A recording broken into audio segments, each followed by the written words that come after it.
Welcome to the Universe Era podcast, where, to be honest, how late we eventually produce these episodes, I'm pretty sure we release them in as long as it takes for the pay per view to actually come out. It is about a month. So, on my left is half a man, that's Ryan, Yo! half a tag team, that's Jamie, and half amazing, that's James. We are the only podcast that is free halves. We are the Universe Era podcast. Oh yeah! Because I'm sorry, guys. Let's just cut to the chase. I found the show very dull. And, I didn't really think, oh, what can I do for the opening introduction gag? Then I found the MVP thing. I thought that was funny. But yeah, let's talk about the intro, shall we? This intro is all fucking Undertaker. That's what I was just about to say. That's the only note I've got about the intro. It was fully dedicated to the Undertaker return. There was not one promo or any title match or nothing. No, because basically, for the build-up, this whole pay-per-view has just been Taker.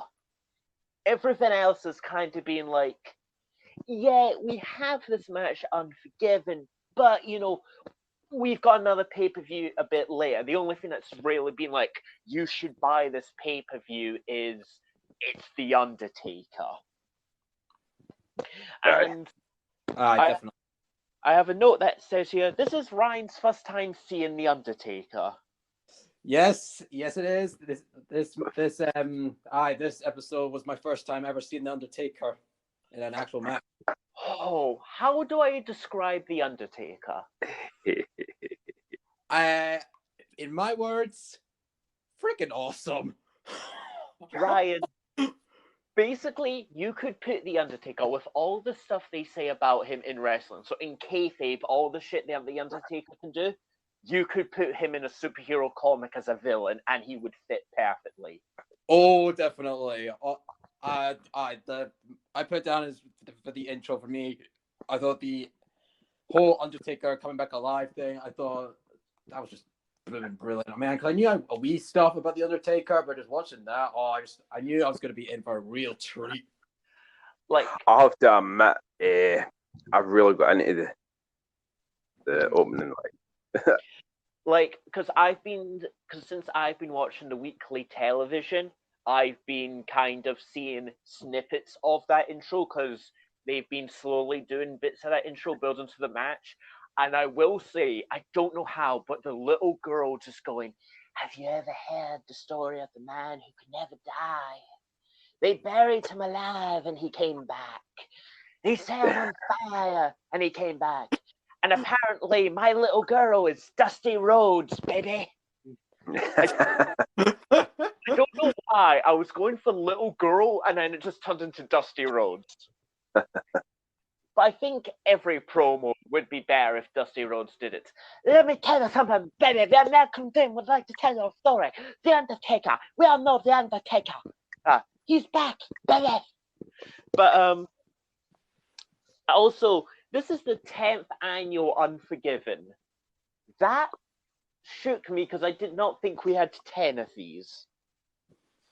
Because I know it's either next year or the year later. They change all the B pay-per-view show names. Because from the Attitude Era to about now, you had B pay-per-views, but they all had their own unique names and they'd keep the names. So Judgment Day, Great American Bash, all this shit. But then either next year or the year after, you get gimmicked pay-per-views. So it'd be Hell in a Cell, Tables, Ladders and Chairs, Money in the Bank, Fatal Great Four. Balls of Fire. They thought that was a good name. The best thing, there are two great shots from Great Balls of Fire, and we will eventually cover it 7 years in the future. But it's Samoa Joe, where he's standing, it's covering the great bit, so it just says balls of fire. And when Big Cass comes out, where he's standing, he's covering out the C, so it just spells big ass. Oh, jeez. It's one of the funniest things ever. They didn't mean it, and because they also one other thing I wanted to talk about the two things I was that were taken away from the intro. One, they showed the buried alive match between Mick Foley and The Undertaker, like when he gets buried. Yeah. Why did they not show the glove coming out the ground? Like, Aye. I thought it was actually going to be his face coming out of the ground. I thought that would have been a brilliant touch.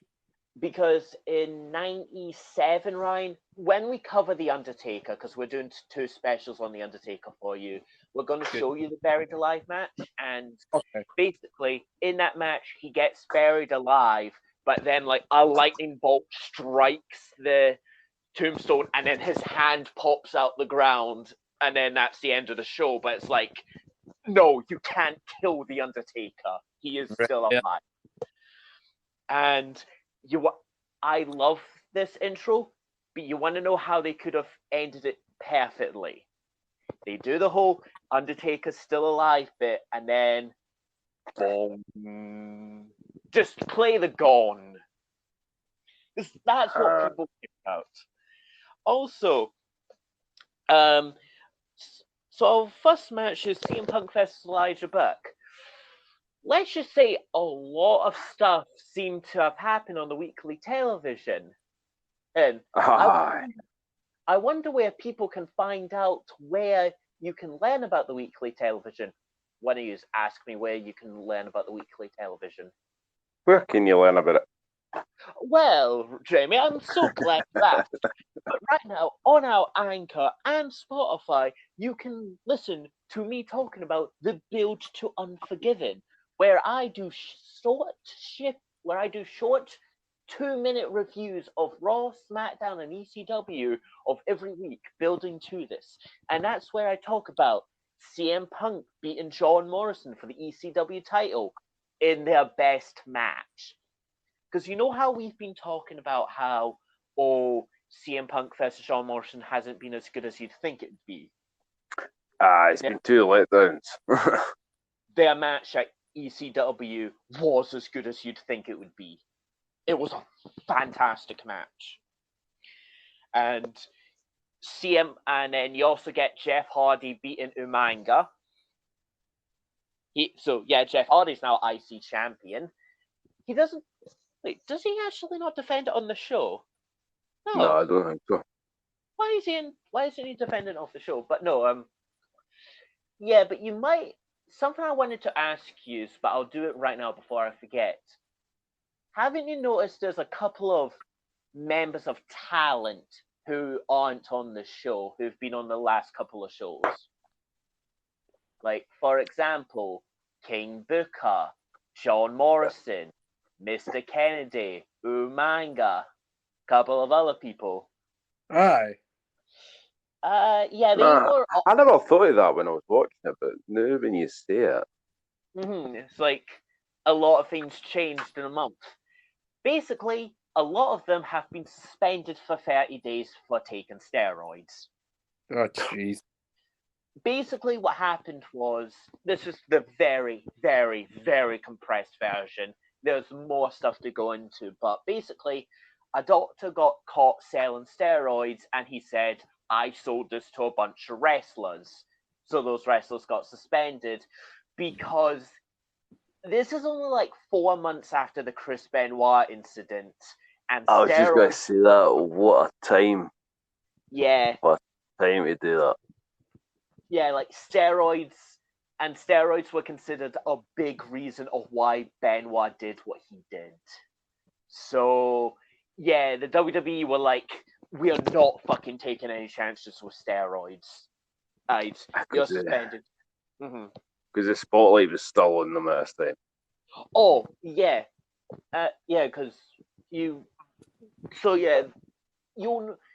most of them will be back next week, like for our next pay-per-view, No Mercy. Good. Yeah, but like basically a good amount of the talent isn't here, and as we discussed during the 30 days, King Booker will be given his release, and he is no longer part of the company, which is sad. Also, but yeah, so CM Punk versus Elijah Burke. This match had basically no fucking build-up whatsoever. Basically, Punk beat John Morrison, and then the next week, the general manager, Andrade, said, yeah, you're facing Elijah Burke. Good luck, mate. But I've seen, like, since I've been watching all the ECW shows, you want to know how many times I've seen this match? How many? Including the pay-per-view, I have seen this match 8 times. Jeez. Yeah, they replay the match all the time on ECW. So, yeah, I've seen this match a lot. Wow. But we get a promo, and it's Punk winning, and it's a quick thing basically to say, listen, I know you don't watch ECW. No one fucking watched ECW. Here's what happened. But here's the problem I have. The promo cuts out Elijah Burke's entrance. Like, Punk enters, then we get the promo, and then Burke is already in the ring and he's done his entrance. That makes him look so much like a jobber. Like, it's like, oh, he didn't need an entrance. He's not a star. He's not winning. They used to do that back in the day. Just cut like people's entrances. Because it'd be like, let's say for example, Ryan is a named wrestler and I'm a jobber. On a daily show, you would come out, you'd do your entrance, and it'd be like, and here's Ryan, and already in the ring is me, and it's like, I don't need an entrance. I'm here to get my ass handed to me. CM Punk looks like a bee. He's wearing black and yellow. Was I the only one who noticed that? No, he does. No, He does look like one. Well, this is only for you, Jamie, because we haven't gone to that part yet, so Ryan wouldn't get us. But I guess CM Punk is the bees in the world. I was going to say the beast, but that's another person. That's Big Brock. This match is very basic at the start. It's nothing too unique, but there's a couple of like botches here and there, and that would make sense if you know their history against each other. And by that I mean the two of them hate each other. This isn't like, oh, we hate each other because this is the story. No, they hate each other in real life. Like, the two of them do not like each other as a person. So, but the big botch I knew is Elijah throws Punk into the corner, but like Punk slightly goes around Elijah and then goes into the corner for some reason. It feels like this whole thing fell off. Like, I don't know. I've actually seen one other match for these. I think it was for Judgment Day. Yeah. It was for one of them anyway, before we started this. And it was a decent match. You know what I mean? But this was just... I don't know how to put it. It was just too plain. If you know what I mean. Was the match you're talking about the match where CM Punk was a massive fucking prick, and like when like the most famous bit is Punk's on the ground and then Elijah runs and hits him with an elbow and Punk just says, and the camera picks him up, "Wow, that really hurt," and it was just a massive prick. That's the only match. Like, every time I watch an ECW Elijah Burke match, I'm like, is it this one? Is this the one where he's a massive prick? CM Punk hits a quick roll up for the win. This match was okay. It was botchy, but it makes sense if you knew that they hate each other. Like, you're either going to get botchy or you're going to have to legit start throwing punches at each other, which would have been actually quite fun to watch. Just say, like, fuck you, we ain't doing this wrestling thing. I'm just going to clock you in the face. Well, judging by CM Punk's UFC records, Elijah Buckley kicked the shit out of him. Basically, Ryan, CM Punk leaves WWE in 2014, goes to UFC, has 2 fights, and then gets demolished. Jeez. I think his longest... I think his combined fights lasted, all his fights. I think the time combined to, 3 minutes or so, something like that. Yeah. It's no long. No, yeah, but no. I gave this match a 2 out of 5. Because my baseline is, if it's an okay match, nothing unique, nothing bad, I give it a 2.5, perfect half out of 5. The botchiness dropped at half a point, so I gave it 2. I gave it 2 as well. There wasn't much in it, to be honest. Yeah. It was a decent match, but I was disappointed with the finish. I did like the Texas Cloverleaf that Buck put on Punk. Yeah, just Dean Yeah. running out and being like, yes, do it. Break in. But it's no bad match, but I don't know. The ending kind of put me off.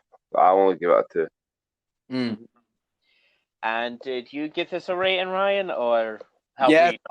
Don't worry. Do not worry. I've been doing my ratings. I've learned that from the past shows, so I'm adding my results onto my notes.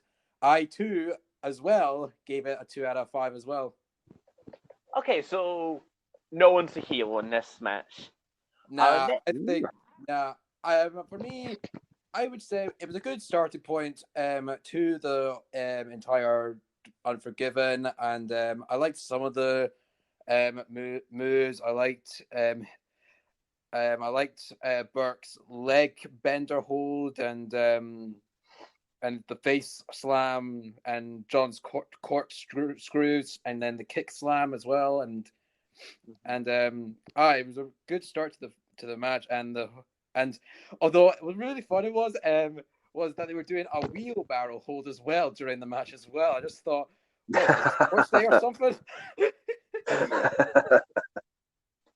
I was going to is your average rating a 2.5? I was just looking at my matches and I swing randomly because spoiler alert, I have a 1 out of 5 match and then I have 2 4 out of 5 matches on this. Oh wow. I thought I was just going to be 2s and 3s throughout the whole event, but no, I actually have one of the lowest ratings I can give and one of the highest ratings I can give. I think the highest I've got is 3.5. Yay, I'm the babyface. But anyway, our next match is Matt Hardy and MVP versus Deuce and Domino.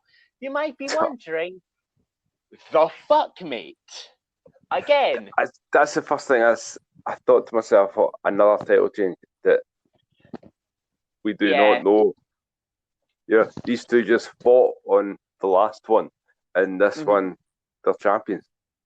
Yeah, because isn't that how it always goes, where 2 people have issues, they have a beer drinking contest, and then someone else gets involved in attacks, and then bish bash bosh. Seriously, I thought that's how it happened. That's why me and Ryan are challenging for the tag team titles next week. Well, Nicholas done it.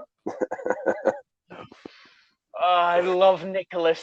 We need more 9-year-olds winning the titles. Bury that talent. But anyway, basically, On the build, MVP and Matt Hardy, who still don't like each other and are still doing like these competitions. Like you had chess, then you've had basketball, you've had, and I think that's it since SummerSlam. Yes, but what's happened is it went. You know what? You're gonna have a tag. You're gonna have a tag team title match against the next person who walks through the store. MVP Matt Hardy walks in, so the two of them have a tag title match. The two of them bicker. Yada yada yada. MVP wins them the tag team titles. I was gonna ask this match later, but no, not match. This bit later, but I'll ask now. Does this bury Deuce and Domino and other tag teams because you have two people who, in the storyline, don't like each other and want to kick the shit out of each other, but can beat up two people who have built their career working with each other? I think so. Yeah, me too. I just think this, mate, when you have something like this, it looks like a tag team division in a whole is in a bit of bother compared to the other tag team match that's on this show, which we'll talk about later. But I just never agree with. I mean, in this match, MVP and Matt Hardy were taunting each other more than they were taunting the other team. Yeah, because here's you finish your bit and I'll start mine. I have finished. Okay. My thing is, you've turned the tag team titles, which is meant to be the biggest prize in the tag team division, into a prop for a singles feud. Like this would be, for example, if, Deuce and Domino were still the tag team champion, and then Deuce beat the Great Khali for the World Heavyweight title, and then they were using the World Heavyweight title for the Deuce and Domino feud for no reason. It's just ruins it. But I love JBL's line that says MVP is half man, half a Mason, half tag team champion, the only man that's free half. I don't know why I love that gimmick. It makes no sense, and I love it. I love. I'm not JBL's biggest fan, but see some of the wee one-liners he said.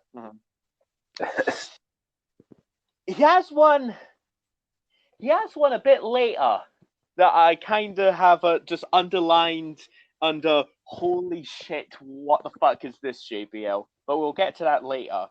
But I love MVP's t-shirt, where it's just a plain black tee and like the pattern of his jewelry on it. So when he has his actual jewelry on it, it looks double. And I guarantee you, they sold that on WWE.com for 30 quid and people bought that shirt. I 100% guarantee it. Wow. Ryan, never, ever question what marks are willing to buy. That reminds me so much the B Team t-shirt. Yes. It was just a plain t-shirt with, I think it was white, and it just looks like they with a Sharpie put a B on it, and they were selling it. I went, I can mind they were selling it for like 35 quid. And I can mind I went on, and there was one time it was sold out, so I thought, yeah. I give the B Team a pass because that shirt is meant to be shit. I don't like. They're paying money. You know? Oh yeah, like Marks will buy anything. Okay. Oh, aye. Like, because Ryan, you ever notice how if you look into the crowd, you see a couple of people holding up their own championship belts? Yeah. Yeah, you could buy them on WWE.com for about 500 quid. Wow. Yeah, trust me.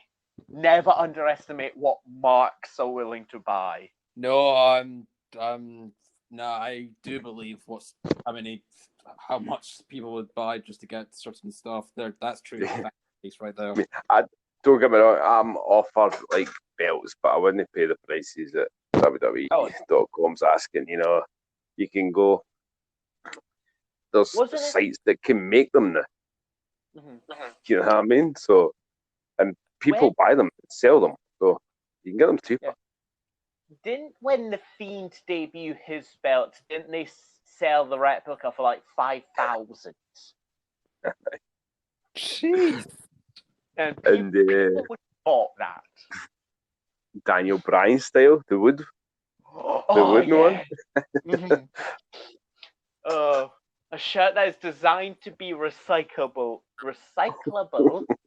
I can't speak, but anyway, we need to just talk about the stupid match and the burial of the tag team division. Matt and MVP are having like a bickering of who starts. Why would you want to start? Why don't you let your opponent start the match, weaken the opponent, and also have them get the shit kicked out of them? So when you come in and get the win, you're like, see, you needed me. I am better than you. Screw you. I don't know. Yeah. I have just this note here, but I don't know why. But you know how Deuce and Domino are in black shirts? Yeah. How, like, when we saw them on Vengeance Night of Champions, they were wearing white shirts. I don't know for some reason, but them wearing the black shirts makes them look like jobbers, even though the white shirts didn't. I don't know if that's just me. I don't know if that's just me being crazy, but I don't know why. Just them wearing the black shirt just made me go, you are so much less important. I don't know. I fucking love MVP and Matt Hardy shit talking of each other and copying all their taunts. Oh, but God. That was hilarious. But it makes Deuce and Domino look so terrible. It's... Okay, here's the JBL line I underscored. If MVP was their commanding, Custer would not have died from the Indians. ... Wow. Okay, there's a lot to fucking unpack there. Do you know who Custer is? Yeah. Okay. Custer was a Civil War general who, after the American Civil War, the Americans were like basically going to invade Native American place and push them out so Americans can settle there. Basically, horrible stuff, usual shit. And the plan was that Custer was there with his force. He needed to wait until reinforcements arrived, and then they would kill all the Native Americans. Custer went, well, fuck yous, I'm going to attack right now, and then got slaughtered by the Native Americans because he did not have reinforcements. Wow. Basically, Custer is a dumbass. He is famous for being a dumbass. Yeah. MVP gives Deuce or Domino, I'm not exactly sure which one, but he gives him a back body drop. But holy shit, that height. Like, Deuce fucking jumped and, cleared him easily. Like, that height was great. Matt Hardy hits a twist of fate for the... Go. It was Domino that did the jump. All right. The fact that you know that and I don't kind of disturbs me. Oh my god, are we trading places now? Oh no. You're going to actually know what the hell you're talking about, and I won't. But... And then Matt Hardy hits a twist of fate for the free after throwing MVP out the ring and having him attack Deuce. It's the same thing they did on the SmackDown where they won the tag team titles. So, nice callback. But there's a lovely bit when Matt has, when he gets given the titles, he gets given the tag team titles and the US title, which is MVP. And then he looks at the title and then just throws it at MVP. And then,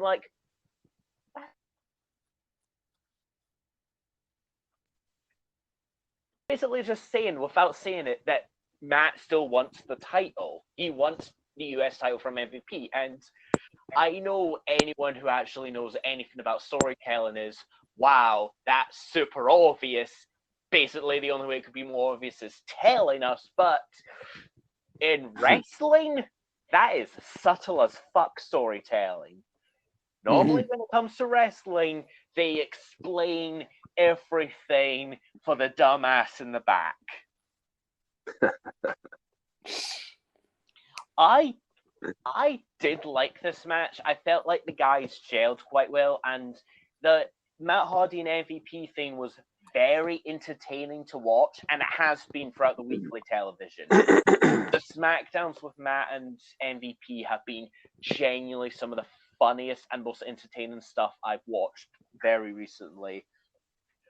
But just they buried Deuce and Domino. Deuce and Domino didn't need to be there. Like, you could literally change it for two jobbers. If you had MVP and Matt Hardy versus, I don't know, Jack Thomas and Jonathan May. Like, two random guys they picked out of the street, it would be the exact same match. I think this is a 3 out of 5, just because entertaining, but you buried a good team. Wow.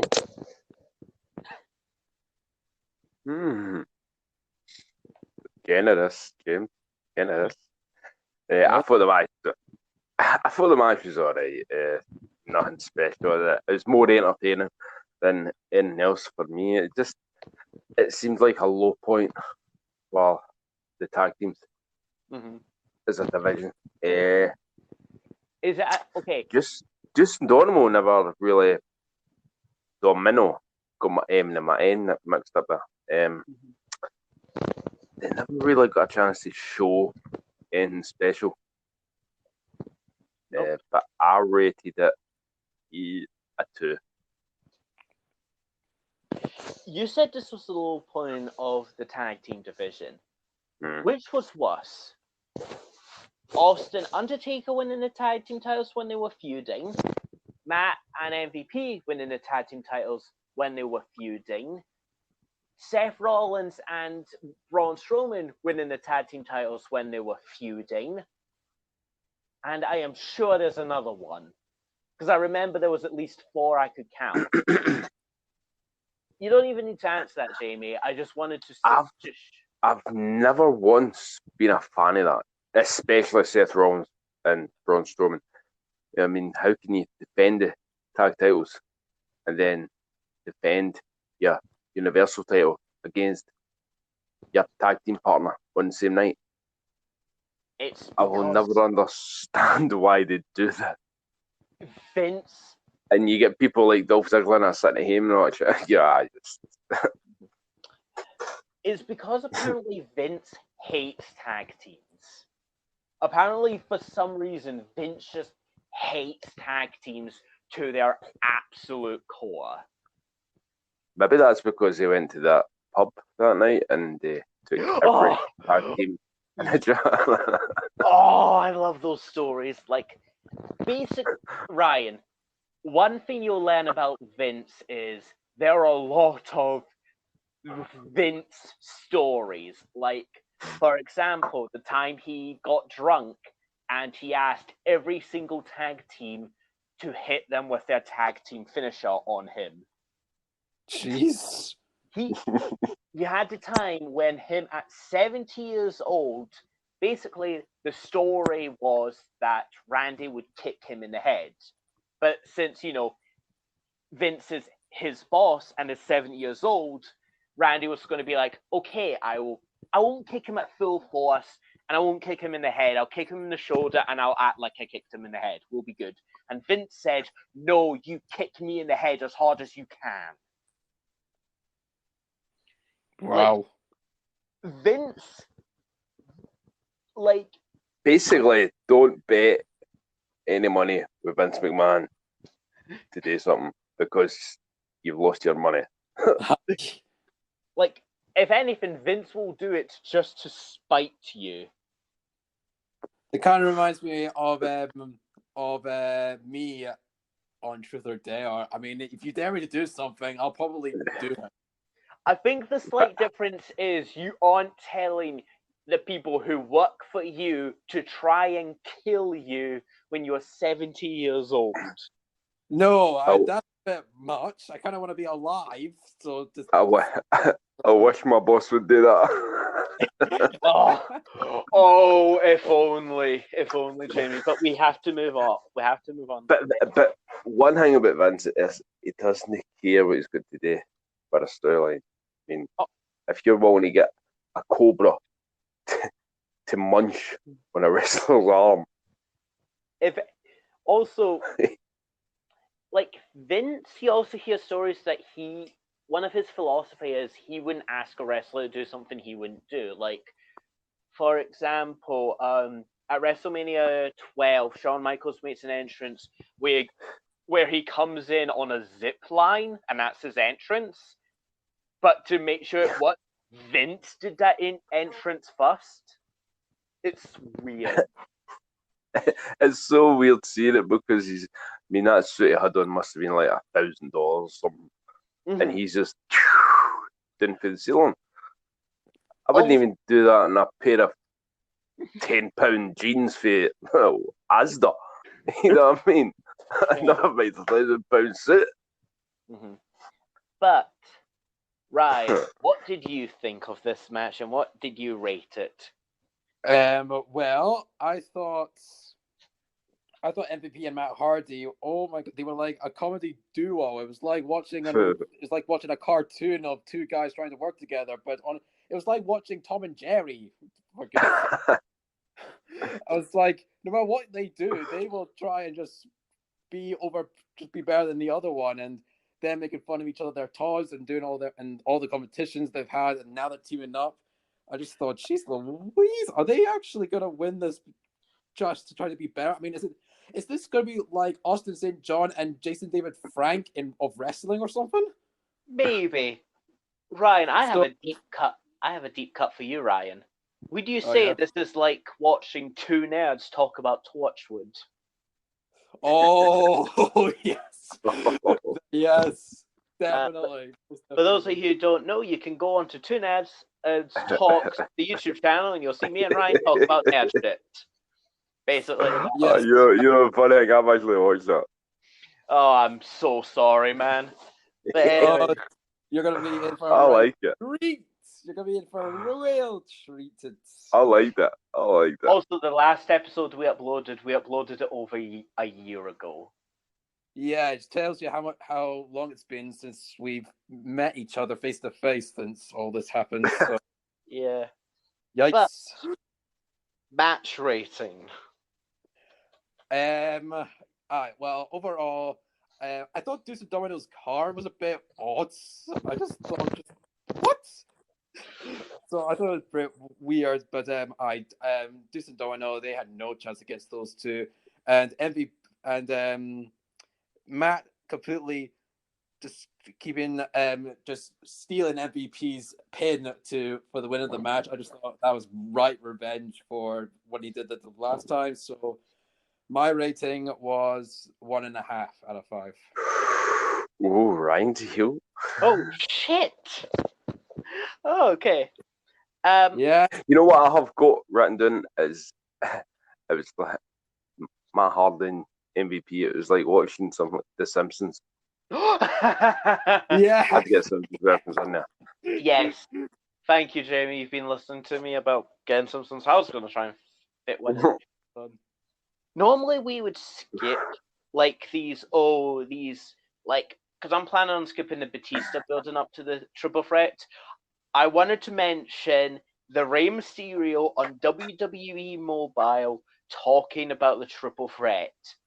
Just because it's a nothing interview. The only note I have about the interview itself is they mentioned a triple threat at WrestleMania 22 without mentioning Kurt Angle.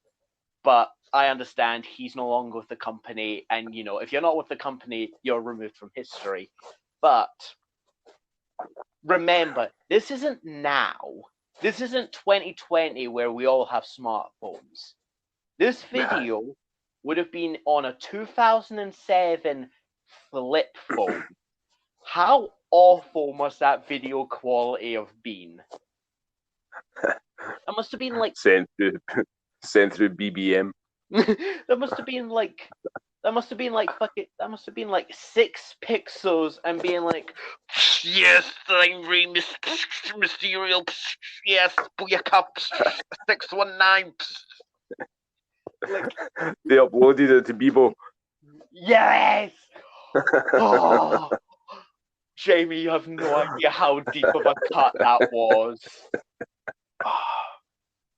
Oh, you have no idea how much If anyone, please, anyone who listens to this, if you have either the original audio or the original video quality of that interview on a flip phone, please, I need to see what that looks like. I can only see it being so awful. Because again, this is 2007. A lot of people would have Nokia bricks.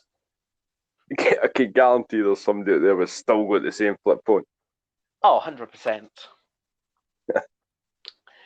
Sorry, I just really wanted to talk about that just because I realized how awful that quality would be. But anyway, our next match is Triple H versus Carlito. Special stipulation, it's a no disqualification match for Carlito only. Quick question. Why doesn't Carlito just come out with a gun or a knife? It's no DQ, but by all standards, he could shoot Triple H in the head and then pin the corpse and be like, yeah, I won. But I didn't have a lot of notes taken, mostly because I was just bored throughout this whole show, but there's a bit where Triple H has Carlito in a Dalbado stretch and he grabs the ropes for extra leverage. Now, I'm reading way too much into this. This is probably Triple H just slightly being a dick and slightly cheating so it evens the field with Triple H. No, with Carlito. That's the story. But I like to think it's like Triple H is still relying on his heel tactics. Yes, right now he is a babyface, but he was a heel and he still knows those tricks and he can still use them. I know I'm reading too much into that, and you're probably saying this isn't Shakespeare. You don't need to look into it. It's wrestling. And I agree. Mm-hmm. I agree with you. Yeah, I've always said once a heel, always a heel. Yeah. Always have a heel inside. Mm-hmm. So they'll always look at Ric Flair. Doesn't matter if he's getting cheered or booed. They'll still hit a low blow for it. Yeah, like you always remember those tricks. And my next note is Carlito lets go of the cables that he's using to choke Triple H. Quick question. Why? He won't get DQ'd. Think he forgot that bit. No, except he wasn't being counted or anything. He literally just could have kept it. Let Triple H either pass out, or if you wanted to go even further, keep holding it and like strangle him to death and then win.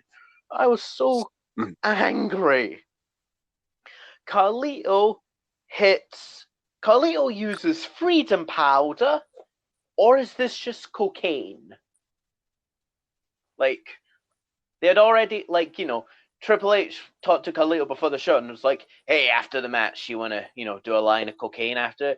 And Carlito was like, I'm going to be a friend. I'm going to give you the cocaine mid-match. Because, if you look just right, Triple H angles his head up, and with his massive nose, it's like a hoover, so he just hoovers up all the cocaine. Triple H... Did I tell them not to take steroids? Didn't say nothing about cocaine. True, and if you watch any wrestling, from the 80s, basically a wrestler's diet was Jack Daniels, painkillers, steroids, and cocaine.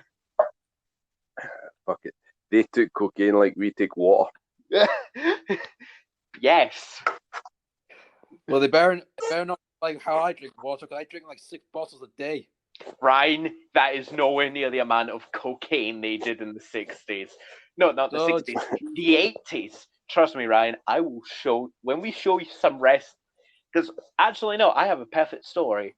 I was watching the Ultimate Warrior cut some promos, and it was the WrestleMania 6 one, and I was watching with Becky, and she saw this WrestleMania 6 promo by the Warrior where it's like, Hulk Hogan, I want you to take that plane and I want you to take it into a nosedive because you're going into a place deep in parts unknown. And she just turned to me and just said, cocaine is a hell of a drug. If there's ever an advert for kids not to do cocaine, it's an Ultimate Warrior promo. Jamie, It doesn't make sense. He snuffles and all this. He snorts, he snarls. Jamie, it's like sometimes it's like two pigs having an argument. You know what I mean? Jamie, you're wrong. That's like an advert of why you should take cocaine. Like those are awful, but I love those promos just because of how much. Like, I guarantee if you zoom in, you'll still see fresh cocaine on his nose. But yeah, I wouldn't be surprised if there's a special department in the FBI that's actually still trying to crack the Ultimate Warriors promos. The problem is to this day, I still do not know what the hell he was talking about. Ryan, when we show you some Ultimate Warrior promos, you will be like, okay, everything they've just said makes so much sense. Yes, I have no doubt. It doesn't even keep the same subject. He could be talking about a plane, then he'll just jump onto a car, and then he'll just start talking about how he suplexed a bear. Then a cow came out the woods, and yeah, like Little Red Riding Hood was running about.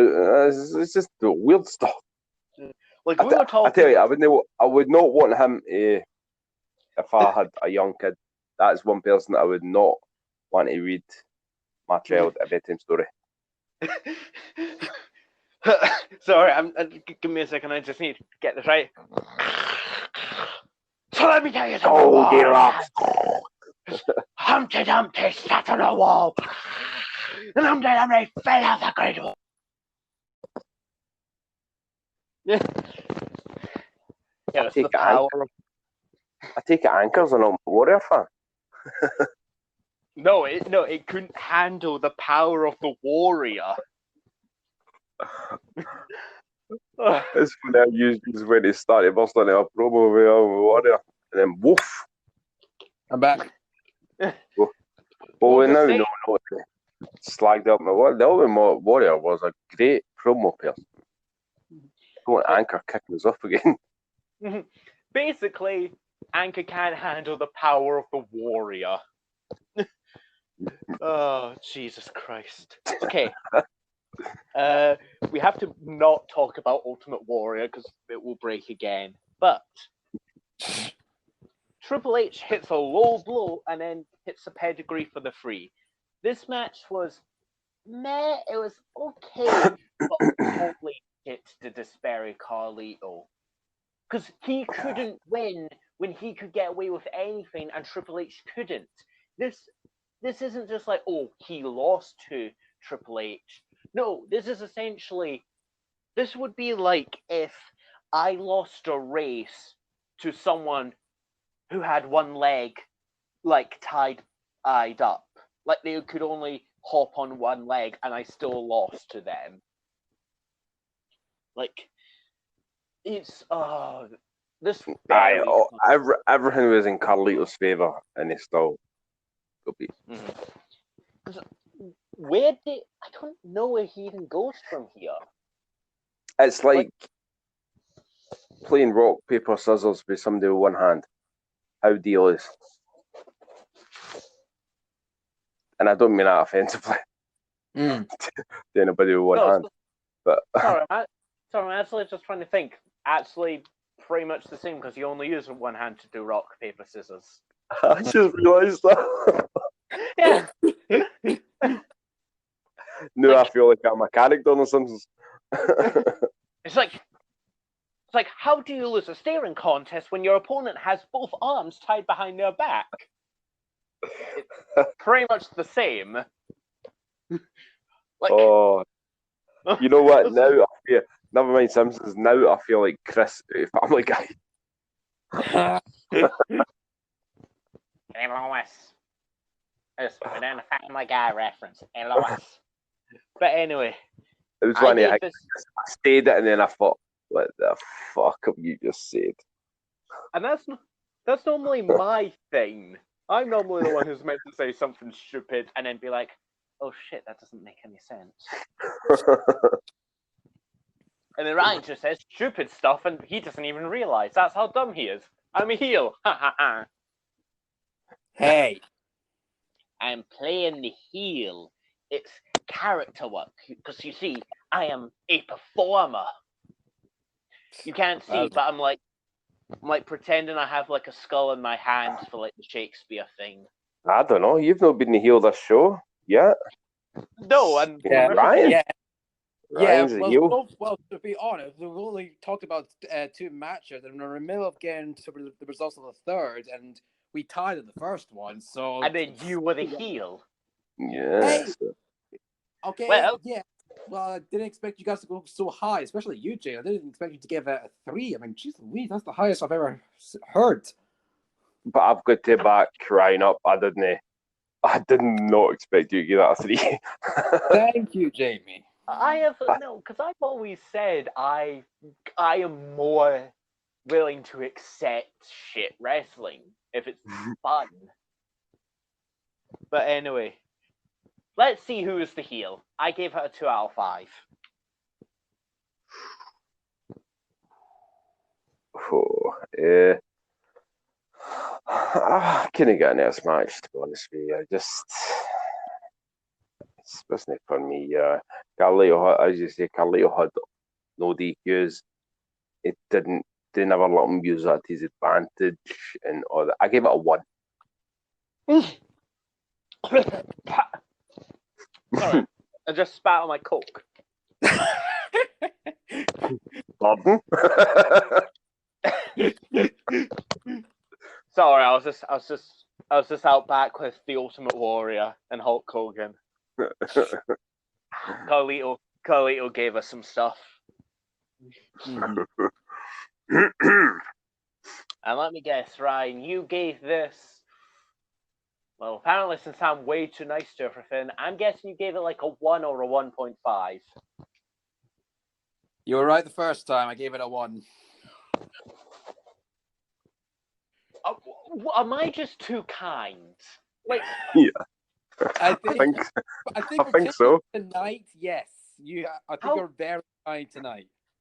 Like, how am I an asshole to everyone, including you too? But I'm so nice to a wrestling show 13 years ago. Let us tell what you see and what you like to see in people.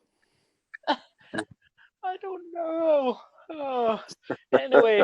Yeah, I gave mine a 1 out of 5 because honestly, no matter what Carlito was doing, Triple H, he was destroying Carlito. It was just like it was one-sided. It was like there was no way Triple H was not going to win that fight.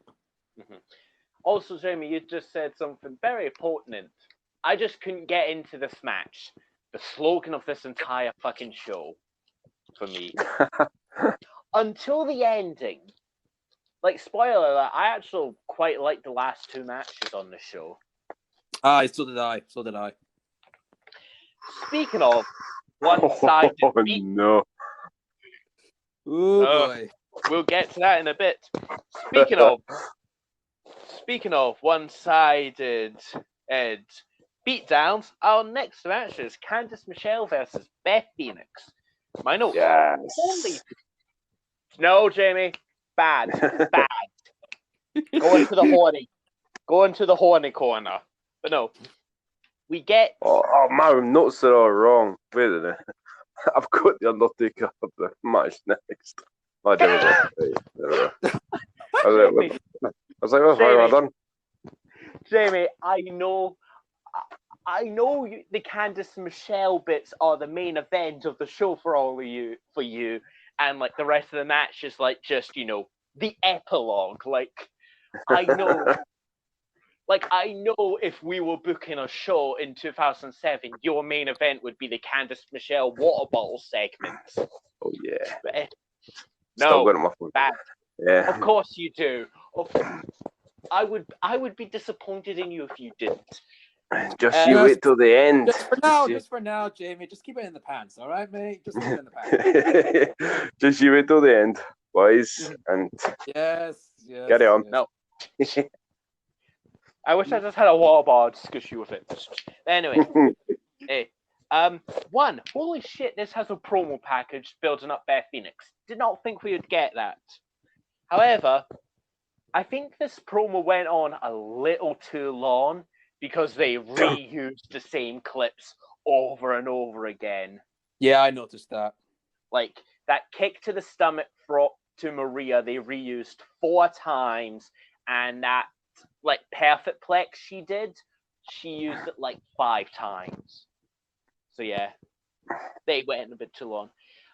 Best Phoenix music right now is the most generic thing ever. I don't like that music.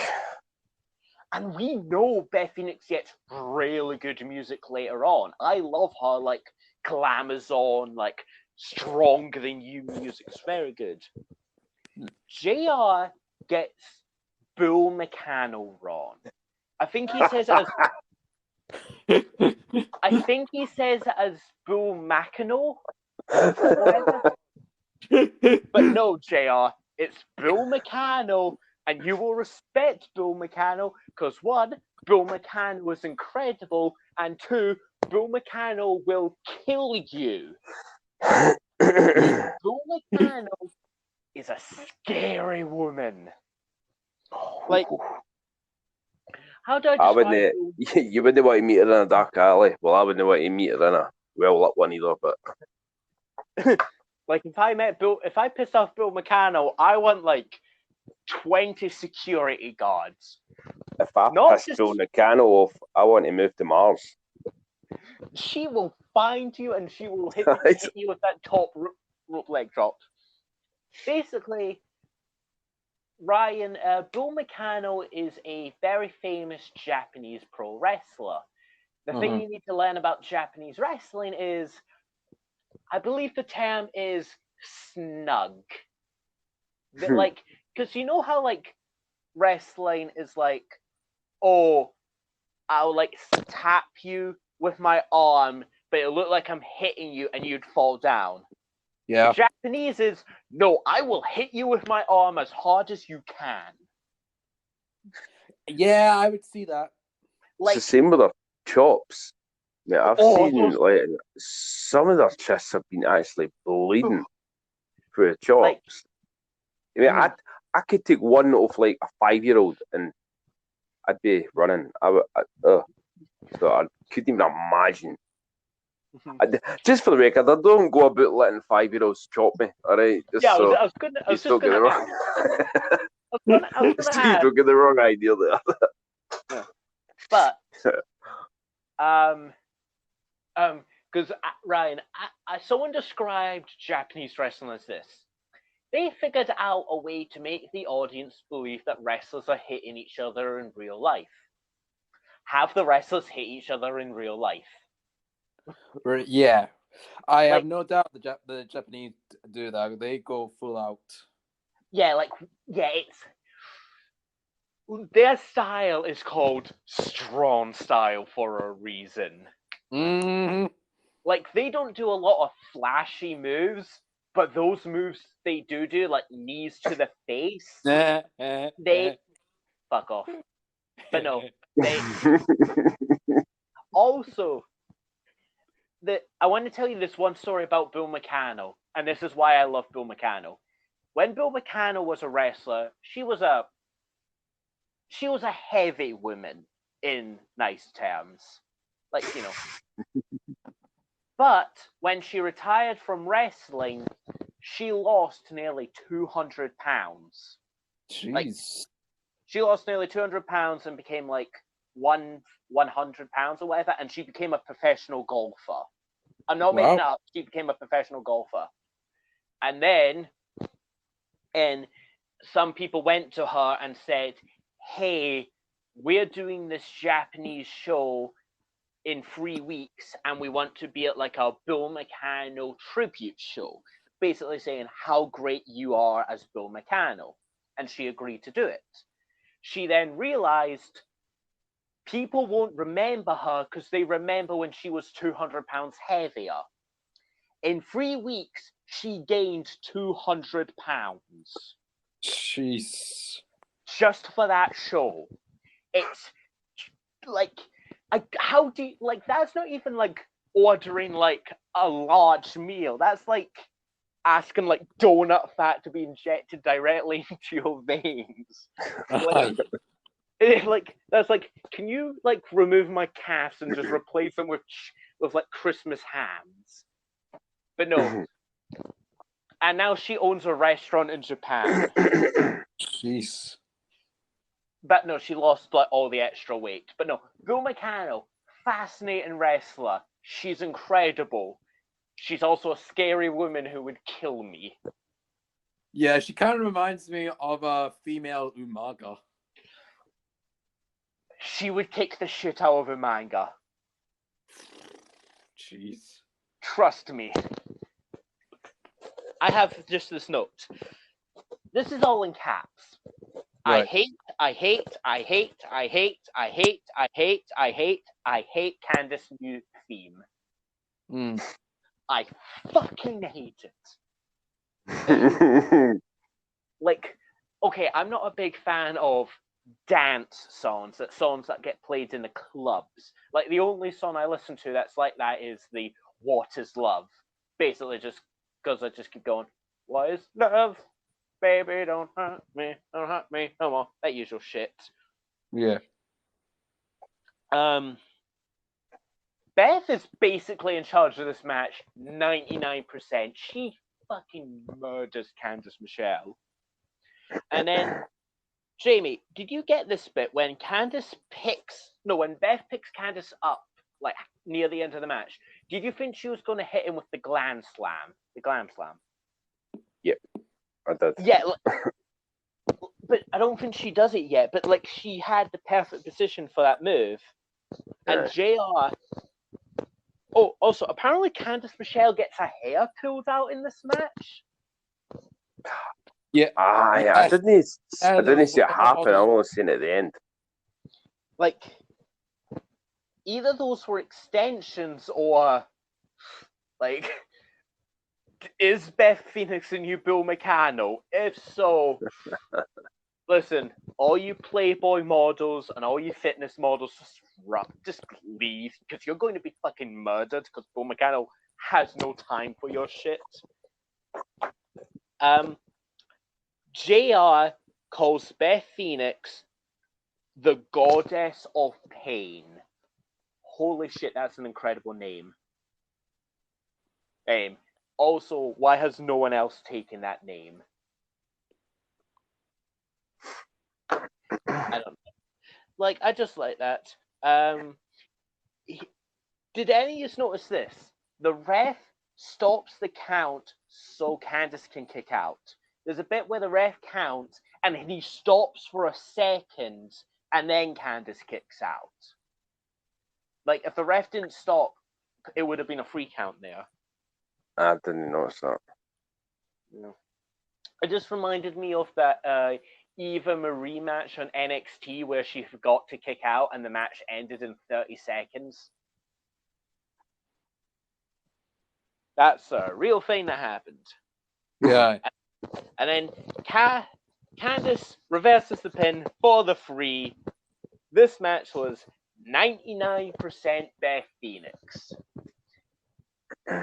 This match, it's what the Jeff Hardy versus Umaga match should have been. Aye. It's the exact same, except the babyface got a little more offense and won. Now, I'm going to give my rating, and you're going to hate me. Okay. I don't know why I gave it this. Looking back, I have no idea why I gave it this. I gave this match a 3 out of 5. What? You are out of your bleeding mind. I don't know. Maybe James, it's just were you doing it, Jamie? no. Well, James, you know what? I also gave it a 3. Yeah, but you gave it for different reasons. Yeah, no, okay. I love Candice Michelle's entrance. I don't like music, but I love Of course you her do. entrance. Jerry Lawler's commentaries on any women's matches, I just love. I don't know. It wasn't the best match I've ever seen, but it was good to see Candice Michelle get the win. I think I gave it a 3 just because Beth Phoenix was so dominant in this match, and I am a huge fan of Beth Phoenix. I've always said that Beth Phoenix was 5 years ahead of her time. If she came into the WWE 5 years later, she would have been having incredible matches with women who were trained to be wrestlers. She was 5 years ahead of her time. James, you're going to hate me later on. Why? Oh boy. You'll find out later on. I'm scared. What did you give this match? Because we know, Ryan, you're the heel already. Unless you gave this match 5 stars, I don't know how you could give it any less. I don't think you would, because I think it would Candice Michelle, and I wouldn't even get 5. So. Yeah. No, honestly, it was. I only liked it with it was interesting seeing Beth going charging like a rhino during the match, and Candice losing her hair. I just thought, geez, Louise, look at all the hair that's on the mats. It's unbelievable. But nah, you guys, oh my god, nah. You're not gonna believe my rating, but it's actually the most normal rating actually this far. I gave it a 0.5.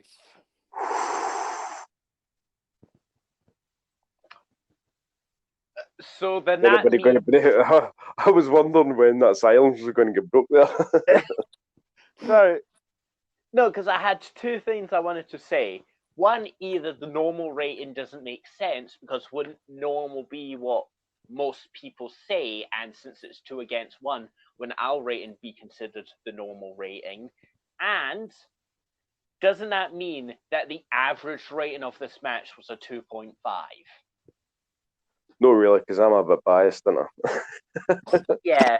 Well, yeah. I'm also biased because Beth well, Phoenix... here we go. I'm a big Candice Michelle fan. You're a big Beth Phoenix fan, so it looks like Ryan's the one. Yeah, but yeah, Ryan's the impartial one. But Ryan doesn't know the difference between a wrist lock and a wrist watch. Excuse, I actually do thank you very much, but it's just I'm not doing it for. I'm not giving my reviews due to how much my hormone go off the roof. Well, I wasn't. I will. Well, I don't know, James. I will say one thing. He is learning. Remember, he knew that it was it Deuce or it was the tournament? True. He is learning. I knew to give him that. Like, I didn't even know. I've been watching 30 years. It's like watching a monkey do the Rubik's Cube. You're like, it's learning. I can't even. Time to... Honestly, I can't even do a Rubik's Cube. Higher, at most, I would have given it a 1.5 out of 5. That would have been my highest on that match, because I just think Beth was very overpowering, and we actually got some hair pulls that actually got some hair pulled out of this head, so that was very different. But my highest would have been a 1.5 or a 1 at most. Okay, a couple of things. One, I wasn't doing it because of my hormones. I did it because Beth Phoenix is, at this time, the only actual wrestler they have on the roster. And I Yeah. like to. Now, don't worry. Nah, don't worry. I definitely know you weren't doing it for the hormones. Yeah. You're And I definitely like going to to. hate me, James. I am so terrified. But anyway, and also, the main reason why I gave this is because, one, she is the only real wrestler. She's a good wrestler, and they gave this match just to her. And you know what? I'm going to just give this an out of context thing. Ryan apparently hates women and their matches. I don't hate them. Because remember, the last women's match we had, that was actually pretty good. I did get quite a good rating last one. Was it SummerSlam? Was it Great American Match? I know we did get. Ah, SummerSlam. Yeah, now that one was a brilliant match. But you know, if I remember, Dream, I think Michelle McCool appears this year. She is in this time. She's on the SmackDowns, but I don't think she's trained yet because she had a match with Victoria and she had the worst slaps ever. All right. Our next match is the triple threat for the World Heavyweight title. Yay! It's Batista versus Rey Mysterio. Also, there's a giant block of wood. It will basically just sit there in the corner and not do anything. To be honest, a block of wood is more mobile than the Great of Khali. Sorry. I know what you're talking about. I had a blonde moment there. I was just thinking, I never seen any wood. I just knew you were talking about Great Khali. Basically, this is what we've said that all his matches should have been. Make them triple threats, tell Khali to get the fuck out, and have two people who can actually wrestle. They didn't do a lot of this because I have 3 notes for this match. Batista hits a Batista bomb on Rey onto the Great Khali. Love that. Must have fucking hurt Khali. You can't position yourself so that won't hurt. That must have fucking hurt Rey. That would have hurt in real life. And then Batista wins. This match was so dull. 1.1 out of 5. All right. This is my lowest rating match. Surprisingly, because this was actually one of my highest ranking matches of the night. Of course it is, because for some reason you think the Great Khali is Bret Hart. It's just because it's just because it was 3 of the wrestlers I actually knew growing up. Just saying, and and the fact was that Batista finally actually won against the Great Khali for this match, gave it a bit of my edge as well, because this was my first time actually seeing Batista win an actual match this time. Mm-hmm. But when I was younger, we never mentioned this, but the Khali we have.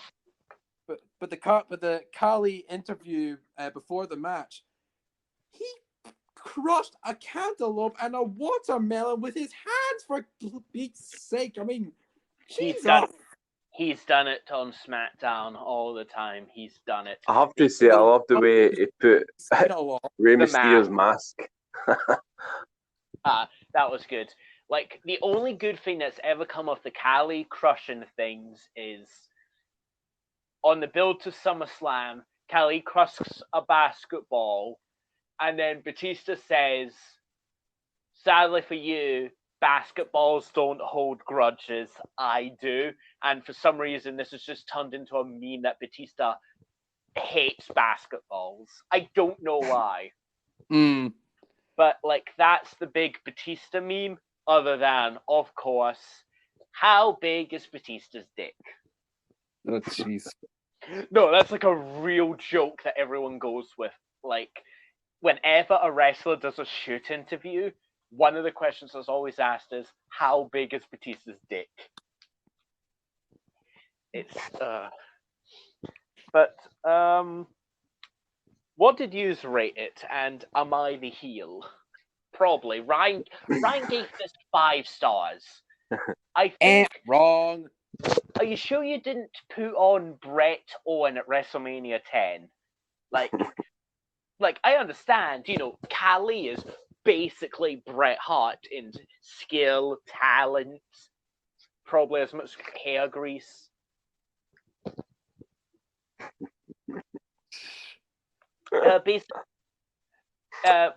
Basically, Bret and Owen Hart are two of the greatest wrestlers of all time. But what did you give this rating, Ryan? Well, I definitely particularly loved this fight because, as you've said before, Batista's powerbomb on Ray onto Khali was absolutely awesome. I did not see that. And when Batista did win, Ray actually applauded for Batista. And I just thought, well, that's really respect that those two are still pals even after the fight. And I was actually worried that Rey Mysterio was going to have a sore skull again, that he was end up going to be spitting out blood like the last time when I saw the last fight with Khali. I just thought, jeez. But overall, I gave it a 2 out of 5. Please, Jamie. Don't make me the heel, please. It's you, wait. I was happy to see Batista win it. To be quite honest with you, after the shitstorm it was the Edge match, and then the Khali match, the triple threat, and all this. I loved the way he was able to get a big move on both Ray and Great Khali. It just boosted some there. And so, do you want my rating now? Yes. I have rated it 2.5. Oh, James is the heel. James, you're the heel. Be quiet, Be quiet, 0.5 star. I have not been a heel yet. I might be a heel at the end. Yeah. But oh no, Jamie! I just figured out what you were talking about. No. Just you and see. Oh God, now I'm scared. Our next match is the tag team title match between Paul London, Brian Kendrick versus Lance Cade and Trevor Murdoch. Basically, they quickly talk about how the tag team titles changed hands in South Africa. And my next up, I basically did not fucking talk about the last 2 matches because my notes for this one is Lance hits his cool rock bottom spinebuster thing that we talked about the last time, and Murdoch wins. This was the most basic match you could ask for. If you said to me, what is a tag team match boiled down to its absolute core, it was. I gave this 2.5.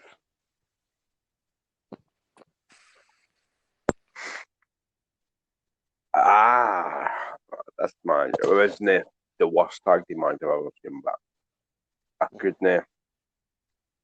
For you, it was just so basic. I give it 2. Oops. All right. Give it higher than a 2, please. So I just was not. There was just nothing I could really pick out to the match that stood out to me. If you know what I mean. Like the last match, there wasn't a lot of big things, but they saved it at the end because Batista hit the 2 big moves on separate guys. There was just nothing. A sunset flip doesn't do much for me. I could probably do a sun. Well, I probably couldn't. I'd probably break my hip. Mate, don't say you could do a sunset. All right. What did you rate this one? I honestly, I agree with both of you guys. It was very basic. Complete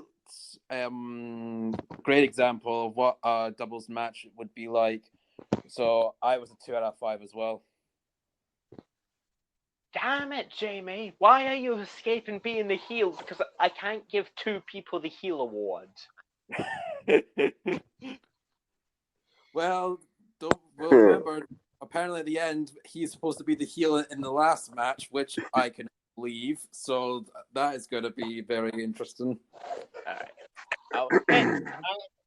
Our next match is Randy Orton versus John Cena. My note before I actually saw this match. Oh shit, I barely paid attention for the last two. I'm going to be gone. Spoilers. Not the case, actually. At least this match starts out hot. This match starts out with Cena just wanting to kick the shit out of Orton, which makes sense because Orton kicked his dad in the head. Yeah. There is a "Let's go Cena, let's go Orton" chant war. I loved that. Which I'm going to say, I love that more than what we'll get later on, which is "Let's go Cena, Cena sucks. Let's go Cena, Cena sucks." I like chanting the opponent instead of saying Cena sucks. I like that better. There's a headlock that goes on too long, and I just started having like Vietnam flashbacks to SummerSlam. It's like, no, he's going to be in a headlock for 20 minutes. And then Sherry mentions the Cena reign is RK over sign. I love that sign because I love a good pun. Some good wordplay. Cena keeps hitting Orton and then gets DQ'd. The finish makes perfect sense, but it being on pay-per-view is super annoying. Because how could I describe it for you to understand how awful this would be, Ryan?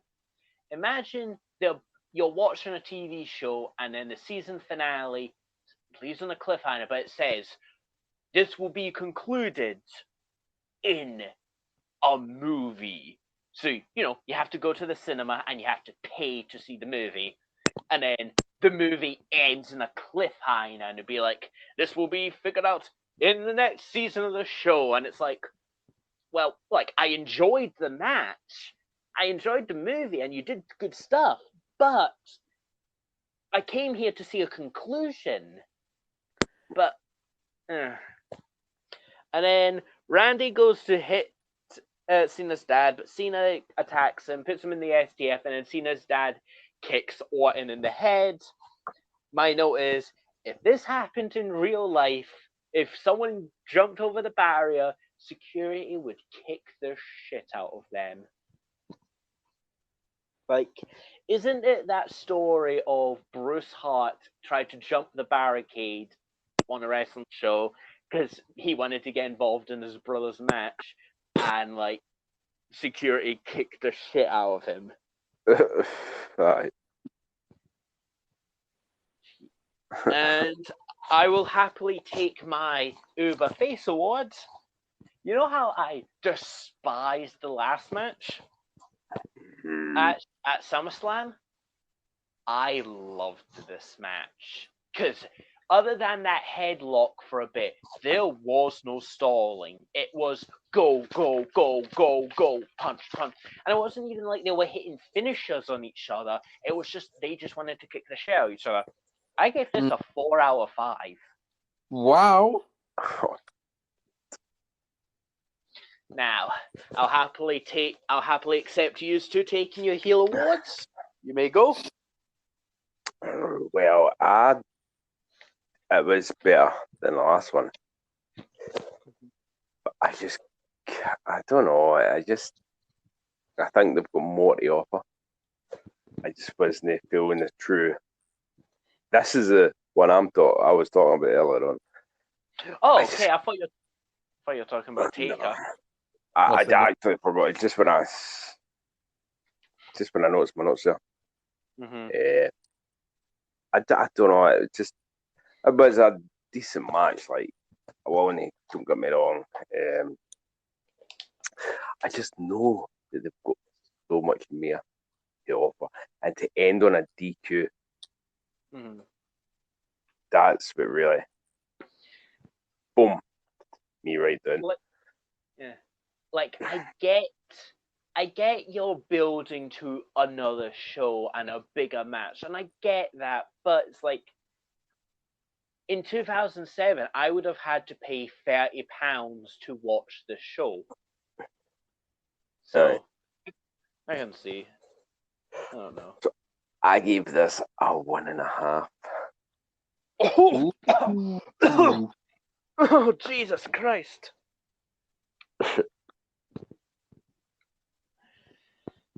Okay. Right. Now, are you somehow the heel, Ryan? Let me fucking hope so. For me, I thought the headlock, it was far too long, but and the punches that John was doing on Randy, just the constant just punching after the punching. But geez Louise, it was the first time I actually saw fake punches in. I mean, for goodness sakes, I'm like, 5 of those punches were like 3 meters apart, for blooming sakes. It was it's not something I want to see in a revenge match. When Randy kicks her own father's head, I kind of thought that he would actually go for the punches. He wouldn't do the 3 meter tap. I mean, come on, John. Something you'll learn about Cena is his punches don't always connect, and he has a tendency of, I believe the term is, talking too much. Because you know how like wrestlers like will call spots, like how a lot of wrestlers put each other in a headlock. That's basically them saying what the next spot's going to be. So, for example, I would put you in a headlock, and then I'd say, throw to the ropes, spine buster. I'd throw you into the ropes, and then I'd hit you with spine buster. It's called calling a spot.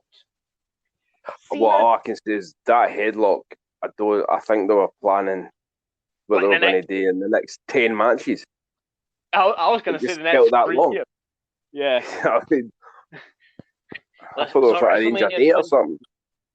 Yeah. But no, but something you'll learn about Cena is that when he calls his spots, he's quite loud, and the camera picks up on him.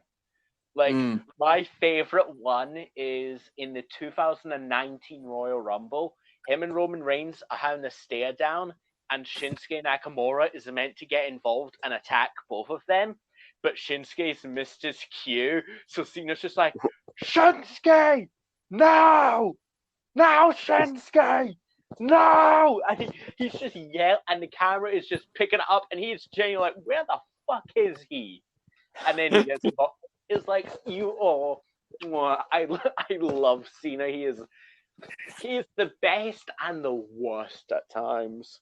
Like, that's my favorite, being picked up on the camera. The other one is, where the fuck was Vicky? Jamie knows what I'm talking about. Basically, what happened was Eddie Guerrero was facing Rey Mysterio in a ladder match, and Eddie climbed to the top of the ladder to get the contract. And what was meant to happen was that Vicky was meant to push over the ladder. Vicky missed her cue, so Rey Mysterio quickly had to run in and push Eddie off the ladder. Eddie falls off the ladder and then just starts slapping on the mat. Where the fuck was Vicky? God damn it! Where the fuck was Vicky? It's like, I just love it when wrestlers get picked up on the camera. Yeah. You didn't give me a rating. We just started talking about how Cena talks. Yeah, it's just you were rambling on there. I didn't want to interrupt. But I thought the whole the father then kicking Randy and just to get revenge, I thought that was a nice touch, and I just thought, that's a way to finish the match, to get your revenge, not with a TKO, but with and kick right in the head. So Mhm. I gave it a 1.5 out of 5. How are you escaping these? How are you escaping these heel awards, Jamie? God damn it! How are you? Did you talk to Ryan beforehand? Have you bribed him? Like, are you just saying the same rating? Like, am I going to look at Ryan's notes and he actually gave this match 5 stars, but he did it the same so you could escape your note, your award? You're the worst, Jamie. I'm angry with you. But And now I feel so much better. oh, please take her and Henry. By the power of the Undertaker, please do this. Give Jamie the heel award at least once. But, and then Jonathan Coachman announces there will be a last man standing match at No Mercy. Wow. John Cena versus Randy Orton in the last man standing match. That's going to be such an incredible match. I hope nothing bad happens. That means one of the wrestlers can't compete on the night. But don't worry, that will never happen because we're 100% getting John Cena versus Randy Orton in a last man standing match on of No Mercy 2007. You can't see I'm touching my nose. Yeah, we can't. Should I say what happened or should I save it for the next show? Nah, you might as well just go ahead and say it. Just go right ahead. Cena's not going to be at No Mercy. Oh. The week before, he does arm drag to Mr. Kennedy, but John Cena fucks up the arm drag and tears the muscle off the bone of his shoulder. Oh. Jeez. Cena's going to be gone for a year. Really? What? Oh, good lord. Like, yeah, he tore the muscle off the bone. Oh, just hearing that. Oh, man, that. But yeah, like, we are not going to see Cena for a year. Jeez Louise. Yeah. That's messed up. So yeah, I'm not going to say who Randy Orton faces. I'll wait for you to watch it, and I'll wait for the audience to hear about it in like a month's time when we record the No Mercy episodes. Speaking of which, watch the pay-per-view before you listen to our commentary thing, like our podcast, because I am not good at describing what the matches are, and you will have no idea. Aye. This would be like if Jamie will understand if, like, in the 90s, you were only hearing Vince McMahon's commentary, and I'm just like, oh, what a maneuver! What a maneuver! What a maneuver! That was an incredible maneuver. Doesn't tell you what the maneuver was. No. Yeah, basically Vince used to do commentary, and Vince has no fucking idea what any wrestling move is called, so he just calls it a maneuver. Like, I think someone said on one show he did he said maneuver over 100 times. So yeah. Okay. Anything else before we get to our main event? No, I'm happy. No, I think we're all ready for it, and we've said our piece. Yep. Ryan's made me more happy now, so let's move on. Ryan, I will pay you 5 times the amount I pay you for this episode to make sure Jamie gets the award. And don't worry. Since I'm not paying you at all, that means I'm still not paying you, but you're going to do it anyway. Yes. We'll see. It depends what Jamie actually has, because mine, it's a good rating. It's a good rating. So we can wait and see. Please, Jamie, please, just be an asshole. But Undertaker versus Mark Henry. Mark Henry comes out. And then, have you ever heard the story of the man who could not die? They set him on fire. He came back. They buried him alive. And he came back. Rest in peace. Boom. I'm going to say this. The Undertaker has the greatest entrance ever. I was going to say, of all the wrestlers I've seen so far, holy crap, The Undertaker has been the best. Yeah. Ryan, imagine that entrance for a villain for a Marvel movie. Where it's like, where's the big bad? And then boom. Yes, it looks so good in a Marvel movie. I've always said that you could take Undertaker as he is with a gimmick and like some of his entrances and just basically put him straight in a Marvel movie. You wouldn't need any tweaks to that. It would fit in.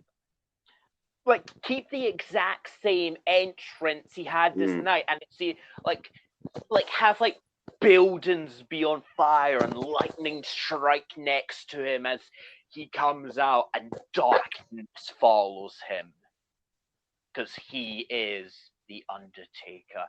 He is the spirit of the WWE. He is the dead man. He is the Phenom. He is the Grim Reaper of wrestling. He is the Undertaker. Seriously, I cannot do the Undertaker justice. The Undertaker is the greatest gimmick ever. And all of the credit to Mark Calloway of making this gimmick work. Because isn't like Mark Calloway in his 40s during this event? He is. He's in his 40s during this event. I bet that. And who else can say that they do their best work in their 40s? For most wrestlers, your 40s are when you're winding down or you're retired, but Undertaker is doing his best work during that time because he is the Undertaker. I'm giving all this pomp and circumstance because I have no notes on this match, because you do not need notes for this match. This match, like, the best comparison I can draw is the Triple H return at SummerSlam. Because basically, let me just finish off this notes. Undertaker hits a last ride on Mark Henry for the free. This match was nothing, but you did not come to see the match. You came for that gong. You came to see the Undertaker's entrance. You didn't come here for him to have a competitive 20-minute match. You were there for him to come in, do his stuff, and leave. And by God, I actually think this might be one of his greatest entrances ever. You know what? Just talking about this and it getting me as fired up, I'm changing my rating. Oh. I originally gave this a 4 out of 5. I'm giving it a 4.5. Whoa. Just that entrance. Like even Thanos could not make an entrance on that level. Yeah. Like, James, you're making me nervous now. No. I've vowed I would change my rating, and I'm not gonna. I'm gonna keep it better. Once I finish gushing over this entrance, like, you know, Infinity War, they made Thanos seem important by having him kick the shit out of the Hulk. Yeah. You would not need that. Like, you could have all of Asgard down, and then they just turn to an aisleway, and then just boom, and have Taker come out, and everyone be like, okay, that's the big bad. That's all I need to know. He does not need to fight the Hulk. He does not need to do anything. I know he is scary. Okay. So I gave this the highest rating I've ever given a match, a 4.5, because we haven't had a 5-star yet. Exactly. What kind of match would give you a 5 out of 5? Either it needs to be perfect for what it is. Either because it needs to be either. I can tell perfect. you one thing. In about a year, or maybe 2 years. Oh, he has 5-star matches. 5. Basically, for me, Ryan, a 5-star match either needs to have one of two things.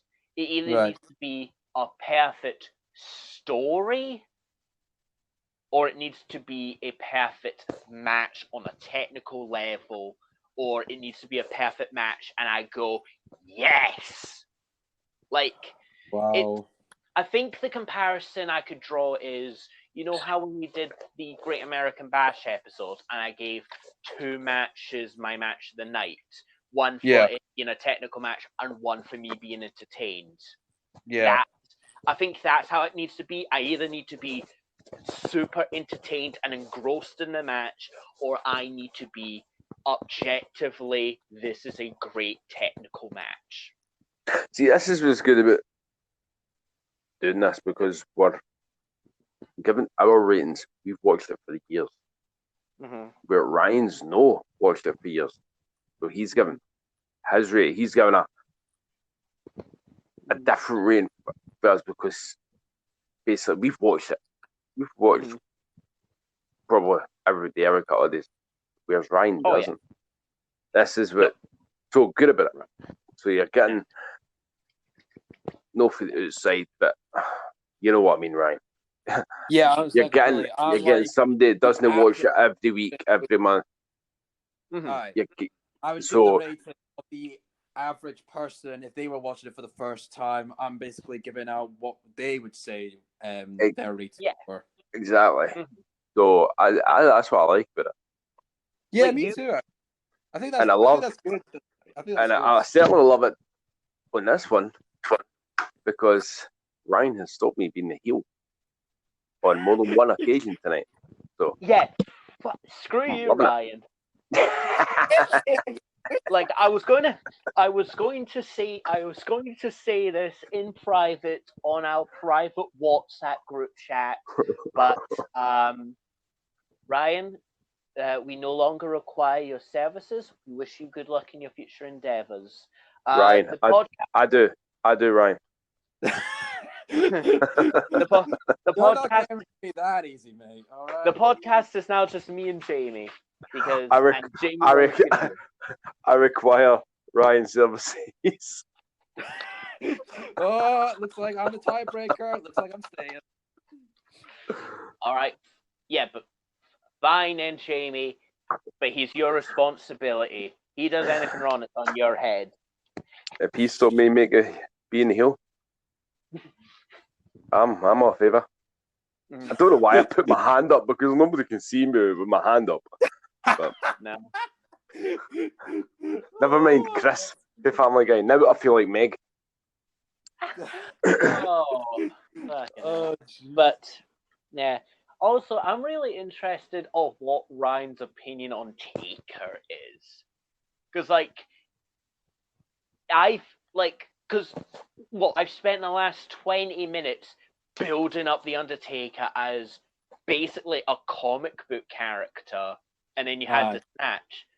That is not scratching the surface of how great Taker is. I know. I feel like in the near future, when I watch more of his fights, I'm actually going to be loving him so more and more. Yes. And then I'm going to show you like the early 2000s, and you're going to be like, why is he a biker? That is a whole thing.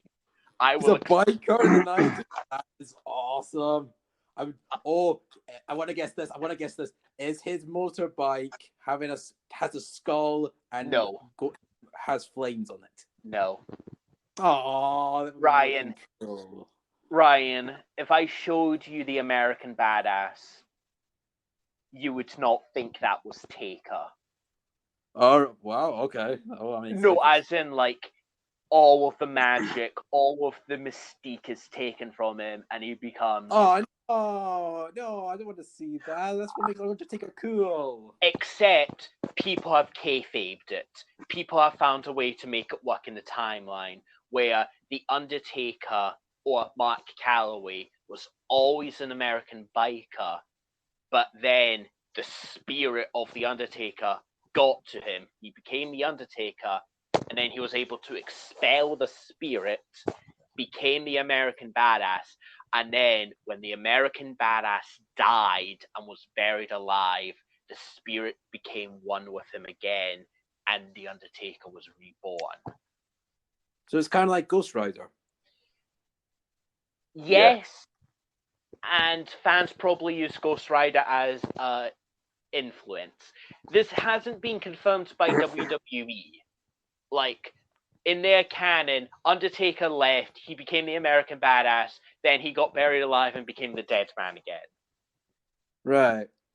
But yeah, basically, Taker is incredible. Now, what was your star rating? Wow. No. What I do like with Undertaker is he's never lost the name. He's had wee changes, but he's always kept, for 30 years, he's always kept the Undertaker name. Mm-hmm. Aye. And nobody can say he's no loyal. Mm-hmm. Oh, no. Nah, he owns it. No. That's enough about me gushing about the Undertaker in this match. What did you think, Ryan? Oh, let's do it. Let's go, Jamie. Let's see what you have mastered in this match. It wasn't the best match. I was off for the Undertaker returning, but that's where most of my rating came. I gave it 2.5. Come on, free star. James, your tit. Free star, Ryan, please. You know what? Do I say my opinion now? Yeah. Give it a 2.6. If that. Okay. I'm sorry, Jamie, but I gave it a 3.5 out of 5. You're the hero. I am sorry. Oh, wait until I come to my match of the night. I am sorry, Jamie, but I absolutely loved the fight. The intro for The Undertaker was brilliant, and the fact it actually made Mark Henry, aka the strongest wrestler, actually be afraid. I mean, Ryan, that's got to be something. Ryan, you're underselling him. He isn't the strongest wrestler. He is the world's strongest man. That's not. Sorry, I meant to say strongest man. Sorry. Oh no. Oh no, Ryan. You probably said strongest wrestler because you're like, oh, he's the strongest wrestler in WWE. No, he's the world's strongest man. That's not a fake name. I know my brother. He walked in when I was actually watching the match, and he actually said that he was the strongest man, and then he actually thought Mark Henry was actually going to win the fight because he's the world's strongest man. But I just thought, nah, the Undertaker, he's going to do it, and I was right. So, but so I remember my telling me he's the world's strongest man, and the fact was that he actually was afraid of the Undertaker. I just thought, geez, Louise, Undertaker looks so cool, and because Ryan, it'd be like this. You thought you killed me, and you were sure you killed me. And then I came back. It doesn't matter how powerful you are. If I can cheat death, then you will be terrified. Mm-hmm. But I loved the fight. It was the Undertaker. He was absolutely right. Even if he got the beating from the guy, he would just come back with a second wind and the third wind, and he would just completely destroy Mark. And I gave it a 3.5 out of 5. Okay. Anything else before we get to match of the nights and MVPs? Nope. Nah, I'm good. No. I'd like to point out this thing. You know how when I talked about my SummerSlam thing, I said how the undercard was good, but the final two matches of the main event kind of ruined it. This is the complete opposite. The undercard was forgettable and boring, and no one was really trying. But holy shit, those final two matches helped. Oh yeah. All right. Should I even ask who our MVP is? Am I right in assuming we all said The Undertaker? Yep, completely agree. Aye. Don't even need to act. Like, this show was built to be The Undertaker. Big time. However, I purely based it on that entrance. The minute I didn't even need to watch a match, that when I seen that entrance, I thought that's it. That's MVP. That's a WrestleMania entrance. That's better than some of his WrestleMania entrances. Aye. Also, I'd like to give a proud nomination to Ryan because he made Jamie the heel. Yeah, we'll send you your plaque in the mail. Thanks, man. Now, who should... You know what? Jamie, what was your match of the night? You know what? I was torn between my highest two, and that was the women's match and the Undertaker versus Mark Henry. And I know what you're thinking, but I'm going to go with Undertaker Mark Henry. His match tonight, I think the women's one was just a bit for it to be a man of the match. It always happens when you talk about women's match. Yeah, Jamie, you might have a problem.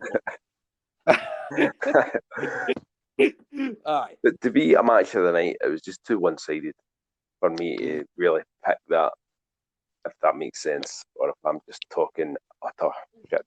No, it makes sense. Undertaker match, it's no, don't get me wrong, it's not the best match he's ever had, but by far it's not the worst.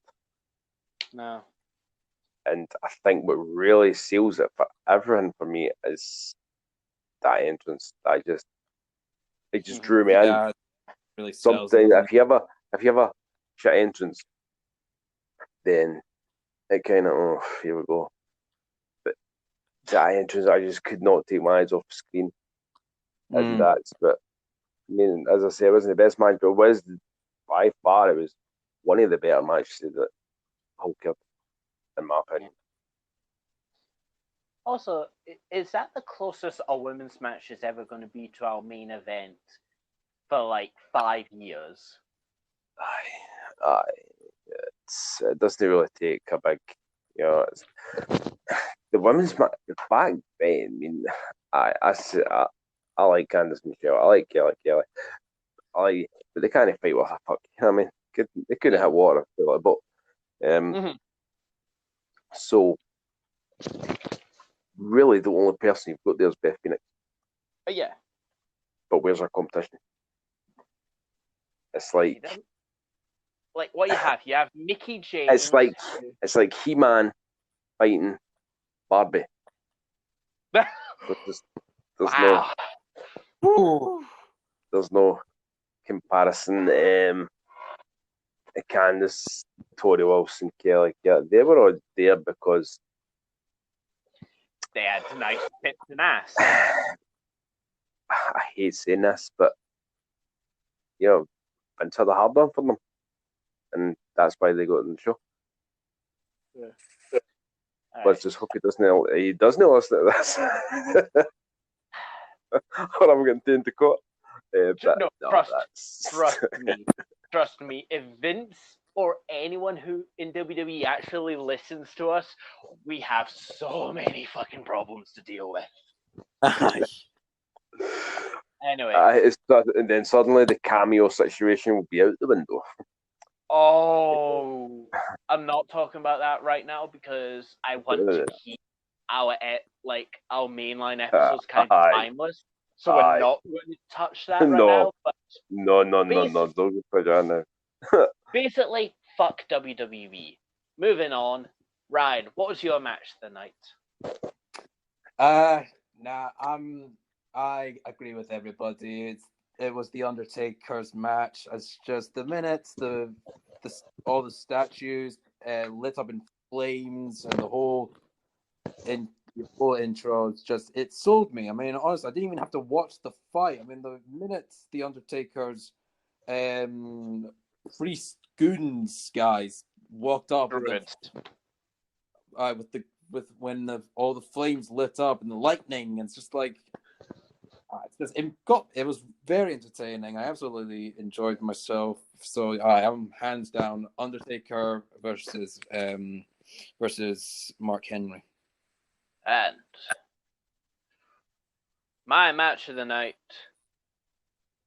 is Paul London, Brian Kendrick versus Lance Kidd and Trevor Murdoch. No, it wasn't. That match was so boring. I've literally forgotten about that match. I was just gonna say, are you kidding me? No. I was away to hit disconnect there. No. Honestly, the only thing I could remember from that match is the cool rock bottom spinebuster. I can't remember anything else about that match. Mm-hmm. Like, oh, that's bad. But honestly, I think both tag team matches were a disappointment in this show. Yeah. Aye. Yeah. But to be honest, I should have just asked, like, do we all agree MVP and match of the night right away? Because it's Undertaker versus Mark Henry. Yep. Like you can make the argument that it shouldn't be because the main thing we're saying about is that entrance, and in theory, and to some people, the entrance doesn't have anything to do with the match. The match starts when the bell rings. But that spectacle. But no, Undertaker, MVP, match of the night. Congratulations, Undertaker. I know that's what you were waiting on. Like, you know, you can have your 30-year-long career being the greatest, one of the greatest of all times, being respected by your peers, and being an absolute icon in our industry. No, the thing you were waiting on was 3 Scottish wankers who do a podcast like one person listens to, saying that one match from 2007 was the best match on a shit show, and you were the MVP on the show. I know that's what you were waiting on, Mark. It's okay. We're good now. See, you go back to your point about entrances don't matter. I know some people do say that. But see that entrance? That made me get into the match. I don't know why, but it actually gave me goosebumps. And no, there's Ryan. It doesn't watch wrestling that often, and he's talking about the entrance and everything. No hard that it's like a non-wrestling fan to talk about a match. Never mind an entrance. No, because the reason why I think this entrance is very important for this match is if you bought the show, you're not watching it for the match. You don't care about the match. You want that entrance. In 2007, you were paying your hard-earned £30 or £40 to watch that entrance, and that entrance would make you go, yes, this was worth it. Probably not. Like as much as I love that entrance, I'm not paying £40 to see that entrance. No. No. But no, that What I will say is that it was good to put it on last. You know I see Undertaker returning third match in. no, you Because if he was done third match in, then you've got shite before and shite after, basically. No. Yeah. But give and take, well, unless they put, I think if they had that mid show, the only match I would put on the end is Batista winning the title. Yeah. Same. No, because okay, if you're not putting Undertaker on last, which is bad because you've built that show around him. Because I have said they have built the show around Undertaker. You can like all the other matches, other than maybe the Orton Cena match, because they had the Cena getting his dad's head kicked in. Other than that, maybe nothing else was really built. Everything else was just kind of, we've got a pay-per-view coming up, maybe like you could cut like a 2-minute promo and maybe you could go on commentary for one of their matches and maybe you can interfere in one match. If you want, we don't really care. Like, because no one is going to pay money to see Brian Kendrick and Paul London versus Trevor and Murdoch. No one's paying to see that. You're paying for the return of the Undertaker. And like the only other place where you could feasibly put the Undertaker match on is first. You open the pay-per-view with that entrance, and then you fall under the problem of we've just seen the best thing about that entrance. Good night, and no one else watches. What if you were running that show? What would you put on last if Taker and Henry was on first? If I had to put something else on last, I would put the triple threat on. I would give it more time, and I would have Great Khali basically not be in the match at all. I would have it essentially be a one-on-one match between Batista and Mysterio. Give them 20 minutes, and then have Khali come in every 5 seconds. Maybe have a cool spot where Ray hits him with a 619, and then while Khali gets back, Batista hits him with a Batista bomb and then gets the win. But no, you had to put Khali. No, you had to put Taker last. I mean, as I say, the only way you would, if they put Taker on first, they'd have to build that triple threat up for the ending. I mean, Cena and Orton. Are you going to sit through a pay-per-view that you paid £30-40 for, and it ends with DQ? Yeah. At least with the flip side, with the triple threat, you're getting to see Batista with the title. I haven't even mentioned the thing about the building of the triple threat. It was not built as a triple threat.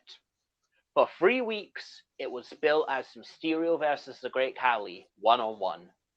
And then on the last week, they went, Batista, it's a triple threat.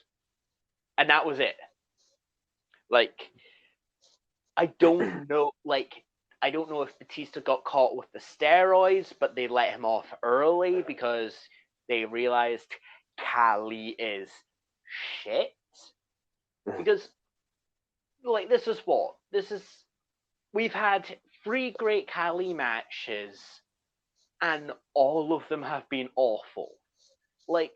Don't get me wrong, I don't hate the guy. By all accounts, Khali the person is one of the nicest people to talk to. He's apparently one of the best people in the locker room. I've heard that myself. But by God, he can barely move, let alone wrestle. But I agree. I think, I'm not sticking up for the guy. I think most of his height. That I mean, be that big, it can't be too comfortable for him. Oh no, Then you're never going to see him do a moonsault. I would pay all of the money in the world to see him. I would pay all the money in the world to see him try and climb the top rope. He never does that. Just do it once. Mania 24. Come on, Kali. Climb the top rope. WrestleMania moment. You climb the top rope, and then you hit that shooting star press. I know you have it in you. Like Brock Lesnar landed on his head when it was a shooting star press. I'm sure you can do it better. But man, I don't hate Kali. I think he tries it, even though he's shit. I think he tries, but I think it's just the height and everything. It's just the odds are stacked in his favor. And Vince, yet again, Vince has got hard on for big guys. You know what I mean? So. And the problem is they didn't build him right. Because think about it. Let's look at his 3 matches. A triple threat in which he got involved in all the time. That was a bad idea. A one-on-one match where he basically just kept hitting Batista over and over again and then deliberately DQ'd himself. And then a triple threat which he is involved in half the time. He wasn't booked right. But the good thing about his pay-per-view is Batista won the title. Mm-hmm. I knew he was going to win it, but this year I just couldn't mind what one it was. But it was good to see it. Obviously, after the shit that's been through him story-wise, I think. Yeah, and he deserved it. 100%. Batista in our last 3 shows was booked terribly. You had the loss by DQ on Edge that made him look so much like an idiot. You had him then lose. Then you had him. Did he take the fall, or was it Kane who took the pin at the Great American Bash? Let's say Kane. Let's say it was Kane. Fine. Didn't affect him that much. Then he lost by DQ on the big event. This is the second biggest pay-per-view of the year. But he lost by DQ. And then he eventually won it. So, like the 4 months have been rough for Batista, and I'm interested to see, because I know he has the title, but I know he has the title now, and I know someone else has the title by Mania. We have, what is it? 5 months? Something like that. We have 5 months, and I have no idea what's happening. I know there's a title change. I just don't know where. If I ran that, if I was the story, right, I would have made Batista win at SummerSlam on a bigger stage. Then I'm not saying Unforgiven's not a big stage, but one of the big 4. I think Batista deserves that much. Jamie, you're too kind. Yeah, Unforgiven on its own. Yeah, that's a big stage. This was not a big stage. As I said, there was barely any build to any match that wasn't, we've got the return of The Undertaker.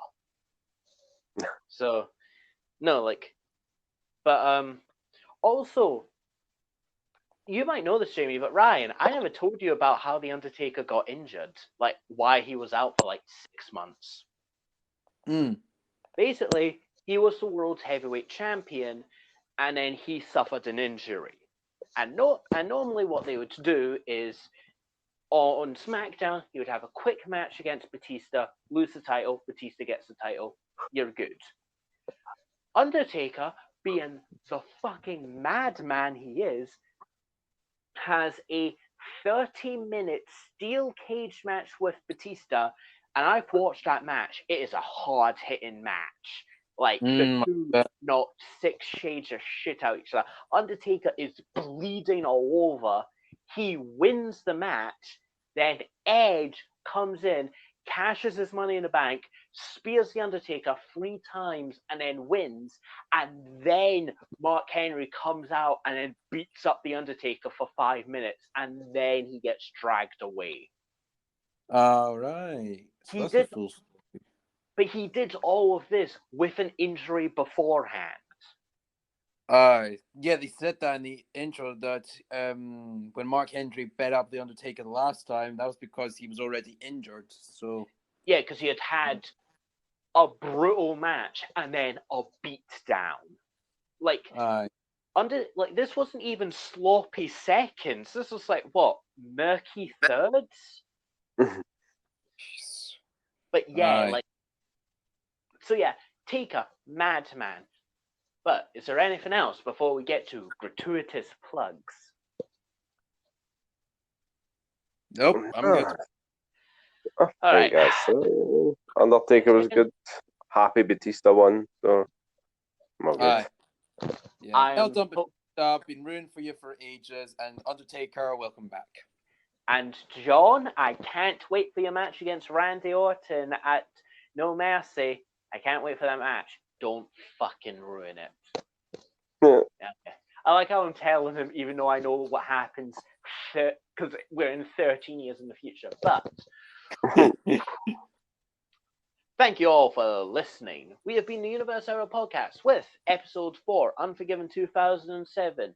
You can follow us on Anchor and Spotify at Universe Era Podcast. We are on Instagram at Universe Era Podcast. We're on Twitter at Universe Era Pod. You can join our Facebook group at facebook.com/Universe Era Podcast.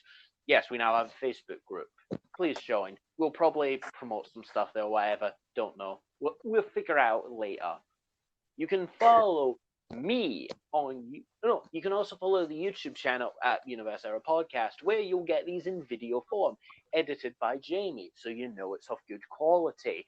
Because as we all know, Jamie is so great, he can play rock, paper, scissors with just one hand.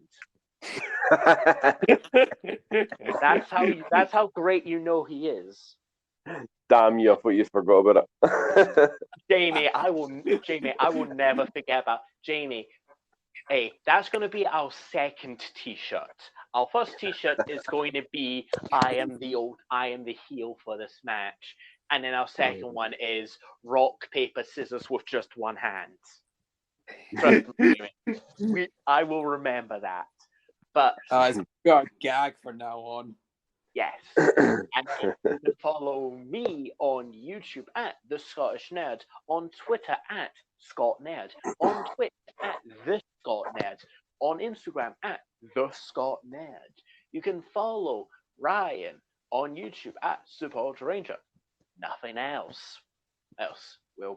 I will somehow convince Ryan to at least get Twitter. I'll figure it out later. I don't know. Well, I do have Facebook now. I actually have Facebook. Then join the Facebook group. Yeah, well, I will, because I've just learned that we have a Facebook group now, so I will join after this. Do not worry.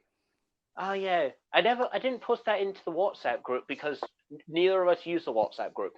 We should use the WhatsApp group more instead of me talking to both of you separately. That's easier. Yeah, like the two of you talk to each other, please. I'm tired of being the mediator. Moderator? Don't know. No. Well, I think it's just because Jamie and I need to actually spend more time with each other, because you do know I haven't actually met Jamie face to face yet. Fine. Even though Ryan has saved me a few times tonight being the heel. Yeah. True. Yeah. But that's the third t-shirt. That's the third t-shirt, James. I'm not a heel because of Ryan. Ryan saved me. Ryan saved me. Yeah.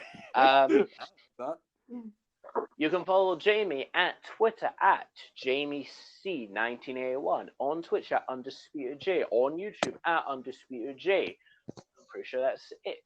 You can follow. And I am available for any rock, paper, scissors competitions. Yeah. Except As long as you've got one hand, you're fine. I'll be there. Goody, Jamie's playing along with the gag. That's the spirit.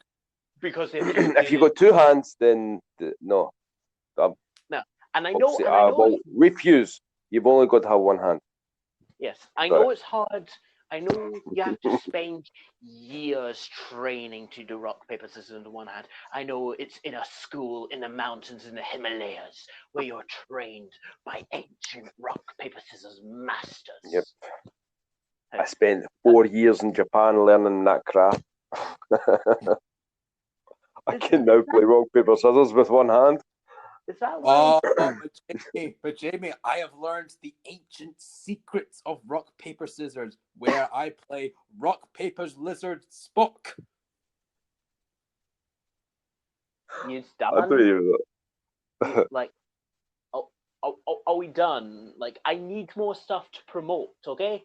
I am a shill here, okay? Because none of you are doing anything. I'm here. I am doing anything I can to basically get people to like us. Are you done talking about rock, paper, scissors? Maybe we should start a rock, paper, scissors league and have people join. Right. Yeah. Mm-hmm. If they join the Patreon, I will play rock, paper, scissors with them. Mm-hmm. Entry is I'll 5. just Skype call you.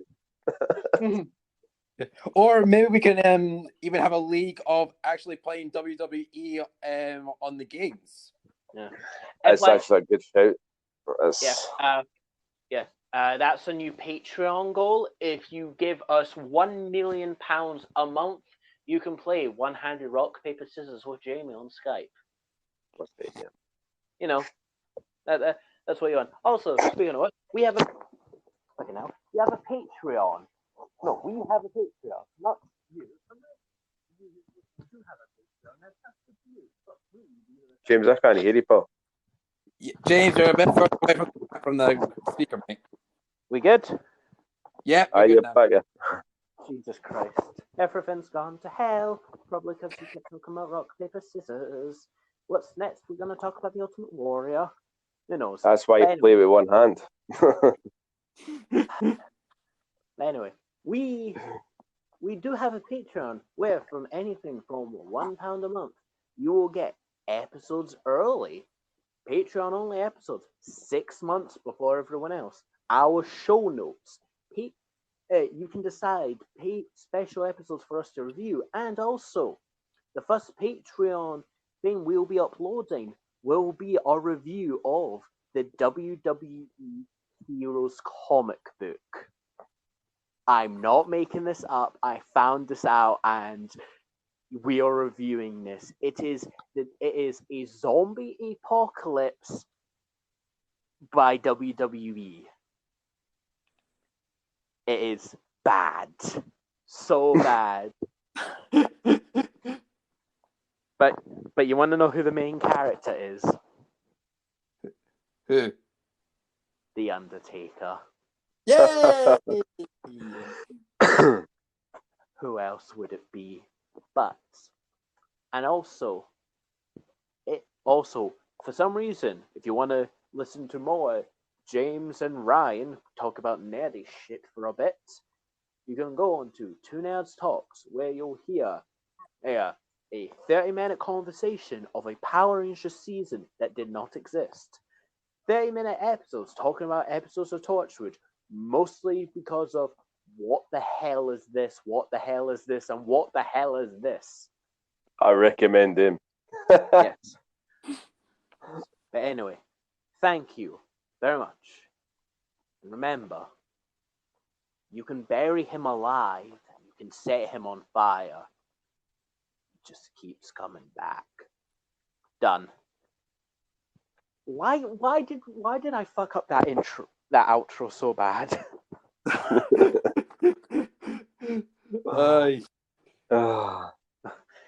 Ah, you bastard. Also, I spilt half my juice on myself. I was wondering what was that noise? Yeah, I opened the bottle, but I must have shaken it. So when I opened the bottle, there was just a ton of carbon dioxide, and there's one, pop, and then I spilt half of it on myself, and I was like, oh no. And then when you were like, oh, James can't hear you, I was like, oh no, please don't tell me there's water in the microphone and I am fucked. But yeah, this was over 2 hours. Is that the longest episode? 2 hours. It's about that. I think so. Because our average episode isn't it an hour and a half? I think so. Yeah, I think so. It was good fun, but Oh yeah. Well, apart from me making a dickhead of myself, but it was fun. Jamie, you have basically given us the next 5 years worth of merchandise. I make It was funny. I didn't even think in anything until it came out of my mouth. You were so confident. I was confident until the last word came out of my mouth, and then I thought, oh, fuck, no. I remember there was a brief second, I was like... And then I just kept quiet, so I just kept quiet in case none of you would have noticed. No, I was waiting on you to give me the punchline. I was like, okay, what's the punchline? Where's the joke? Is it I thought I'll just keep quiet. Maybe my mics went funny or something, so they've not actually heard the true story. I was like, is the joke gonna be rock paper scissors with one hand, but you're using that hand to masturbate or something?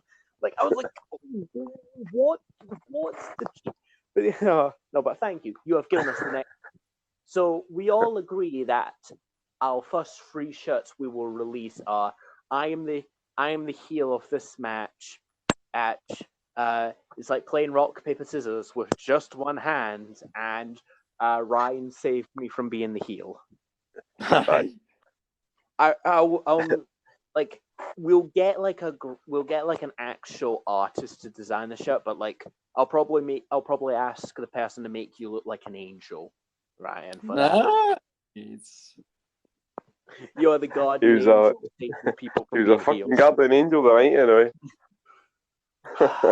Thank you so much, Ryan. At the end, I was genuinely being like, "Come on, please, Ryan." I don't even know what. Just make the joke continue. No. It was that Cena Orton match. I was like, oh, I fucked up here. I'm going to be here. And then Ryan says 1.5. I was like, thanks. Oh, yeah. Oh, no, I thought you were talking about the Taker match, and I was like, did he not like the Taker match? Don't get me wrong. If you just went the match itself, the match is nothing. But again, that entrance. That I just blew me away. And I've seen God knows how many entrances for the Undertaker. And that one just... as I said, that's a perfect comic book entrance. You can even do that for a superhero. Not just a villain. I don't know, when you have the big climactic showdown for Act 3 and the villain's like, where is this hero? And then just boom. It was the only other entrance that's as good as, have both of you seen the movie Megamind? I love Megamind. The only entrance that's bigger than that is, you dare challenge Megamind? This time it was 2 supervillains. Oh, you're a villain, all right. Just not a super one. Yeah, what's the difference? Presentation. See, and that's what Taker got right. It doesn't matter how good of a wrestler you are. It's presentation. But yeah. Exactly. But I like these podcasts. I like doing them. It's good because, as I said earlier, you watch it most days. I watch it near a point of time. But Ryan doesn't it? So you're getting different sides if that makes sense. I'm not singling you out, Ryan, but Yeah. it gives you somebody that doesn't No, watch it all the I time. understood that. Yeah, it's a different perspective of what people see in wrestling. No, I was absolutely fine with that. Actually, I kind of thought it was very sweet. I was very grateful for that. As you know, it's hard to That's get people why, to watch wrestling. It really is. like, You know how hard that is, James. I mean, we Oh, work yeah. beside people that Yeah. I mean, never heard the Hulk Hogan. I mean, oh, you've noticed the past videos we've been doing. I've been just leaving all the talking, and then I just give my opinion. I just let you two just kind of carry on, and yeah. It's so yeah, And it is then, different. and then you're correcting me that it was Domino who got the back body drop. But no, Yeah, that's right. Look who took a That- good note. you I want to know didn't. something? I'm actually going to rewatch that match just to see if it actually was good. And to be honest with you, I didn't even know. No, because So, they're I mean, basically the same person. But- Also, you know what? I've got nothing but respect for Ryan to sit and watch it because you know how hard that is to get somebody to sit and watch wrestling. I don't know if you know, Ryan, but we work beside people. One's never heard of Hulk Hogan. Two, and one the other one didn't know never The even Rock was a knew. wrestler. Aye, didn't know The Rock was a wrestler. Common sense Oh, wow. tells you somebody called The Rock. That's Mhm. no his right name. Jeez. But no, like But- that's the but two no. big things I well, did thank you when very I much. because when I was like, oh, I want to do this podcast, I was like, want to do it with Jamie because he can, if anything, he could beat me in my knowledge of wrestling sometimes. And Yeah. I also wanted to include Ryan for two reasons.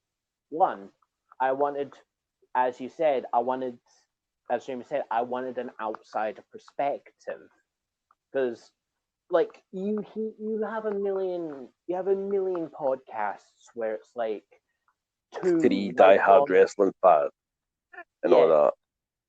but I wanted, like, it's not unique. Another podcast has done it, but like I wanted an outsider's perspective, someone who has a vague idea of what wrestling is because he's been friends with me for years and I don't shut up about wrestling. But like you don't know a lot of things, so you have outsider's perspective. Also, I want to do this every once in a while. I'm just going to see how much you've grown and learned about wrestling.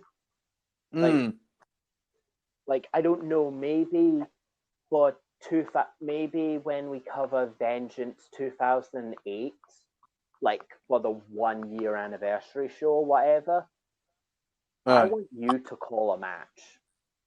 Because you know how I'm like the main person who said this happened, this happened, this happened, this happened, and then you come in at the end being like, oh, I like this, I like this. Yeah.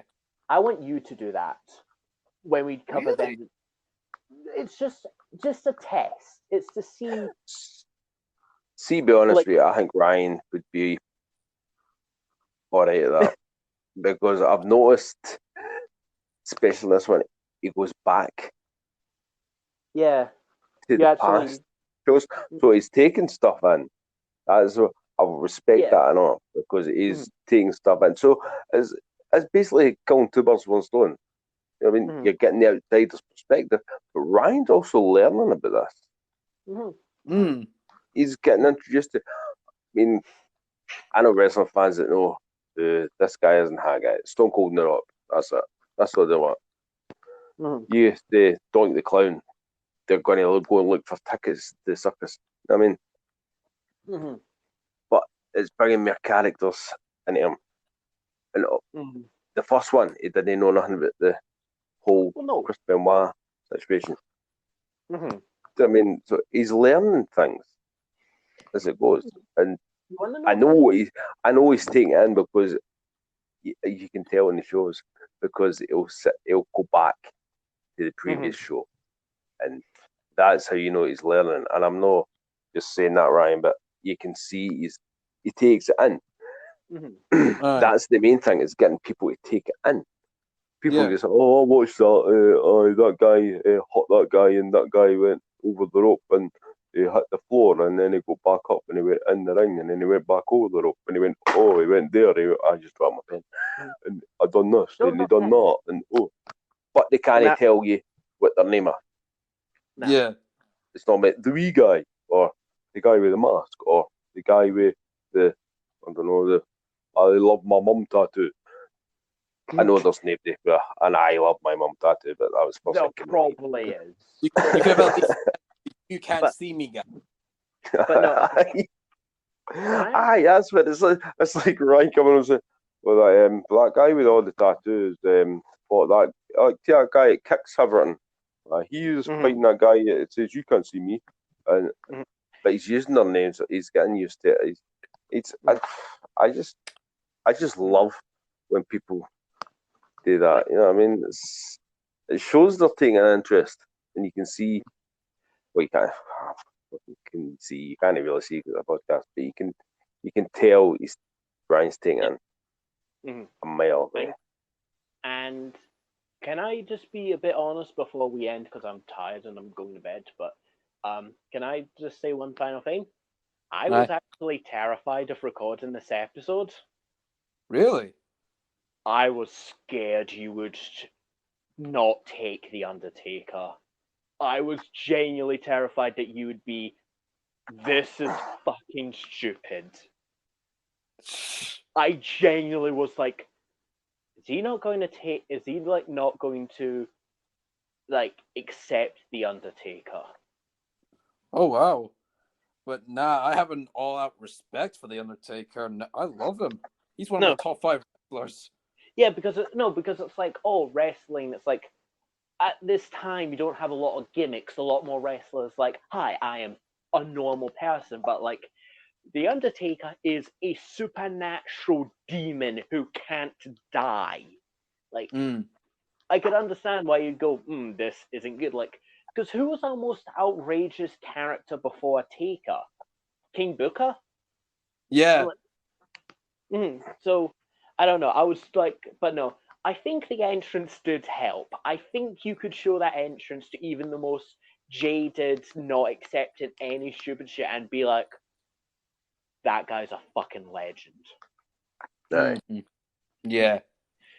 But anyway. But I think with the episodes we're doing, and maybe the special episode, I'll introduce some other things. You know, when we did the Undertaker one, you'll not just see that entrance, you'll see before that. And then you were talking about the Owen Hart one. Yeah. You'll understand that whole kind of worms and everything. That, you know what I mean? So he's learning. It's great to see somebody that's willing to sit and watch it. And obviously taking his notes because he's he's staying in because you can tell. There's another t-shirt. We praise Ryan. Right. Except it feels weird of me praising Ryan, because if you listen to any of the podcasts or any of the Two Nerds episodes or me talking to him in real life, you know how I'm like with people. I spend more time shit talking yous.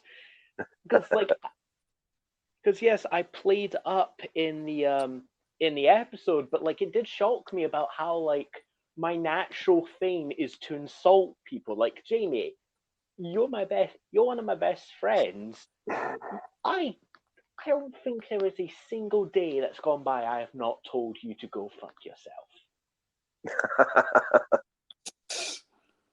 But anyway, it's good. It really is good. Yeah. Yeah, it was. It really was. Okay. I'm tired, so I'm going to go to bed. If you want, both of you are on the group chat. You can talk there if you want. I'm just shattered. No problem. Yeah, it's understandable. It's 2:15 in the morning, so yeah. And I'm working, so yeah, night. Yeah, you're working at 12 o'clock. Yep. Yowzers. I'm off today, James. I hate you. Yeah, so am I. Sorry, man. I was just waiting for you to say, go fuck yourself, man. Go. You're like that all the time. What time do you start, James? It was 12. I said, I'm in at 2. go fuck yourself, man. And then you'll be back to normal. It doesn't even matter if there's like an hour difference. Just go fuck yourself. Jamie, it could be a 3 second bit, and I'd still tell you go fuck yourself because I could use those 3 seconds. Well, I'm not going to even mention when you've got a 3 o'clock start in the morning. Yeah, mate. FYI, we are not recording on days I'm doing an opening because if that's so, I would be leaving at this time. So yeah, no. Good night. I'll send a message on the group chat, so the group chat's like will be high up on your thing because like the group chat on mine slowed down just because I have a lot of chats open. I'll open Good shout. Yeah, that's a good idea. And then yeah, if you just want to keep talking, you just can talk on there. Just talk to each other, please. So I'm not the intermediary. And then I don't know. No, don't worry. I think I'm getting more used to spending time with Jamie now. So I think I'm used to talking to Jamie. So don't worry. We'll definitely. It's better now because obviously at the beginning you don't know. I mean, I didn't know Ryan. I could have passed him like 10 times in the street. I didn't know he was. Probably. So I'd say you have, but Ryan doesn't go outside, so. I would. Well, I'm the same. So that's why I adapted quite well to lockdown. Yeah. So. Me too. But bringing somebody into bringing somebody into the wrestling world, you don't know how they're going to react. You know, I mean, I've watched it for like 30 years. And to be honest with you, and I think I've said this to you before, James. Yeah. I've not seen anybody come in and speak about it to the side perspective like Ryan has. And really, I really do think you're probably one of the only ones that I've seen come in and take note. I've seen people come in and just and then just leave. I've never seen it. I think Ryan, you're the first one that's actually came in and just both like that. Aye. Thanks, Jamie. Thank you. All respect for that, like, to be honest with you. Aye. Thank you. Anyway, I'm sorry guys, I'm having to end the call. I'll see you all later. James, you're making me tired enough, pal. Genuinely go fuck yourself. But anyway, there it is. Yeah. If you can, Ryan, the next show is No Mercy 2007. Like, just watch that when you can, and I'll do what I can to watch. Jamie, you can. Yeah, no problem. Just send me the front cover of that particular episode, and I'll watch it straight away afterwards. I've got loads of time to do it. Yeah, go fuck yourself. And also, Ryan, do you want my BritBox account just to watch Classic Who? Yeah, please, if you can. Alright. You've got like 28 days because I'm probably gonna delete it once you get the free trial, so you might want to watch it as quickly as you can. You know what, James? I've got the picture for No Mercy. I'll stick on my phone, and then I'll stick in the chat. You know. Yeah. Anyway. Alright, that'll work. Goodbye. Right. See you later on. See ya. Alright, you too, Jamie.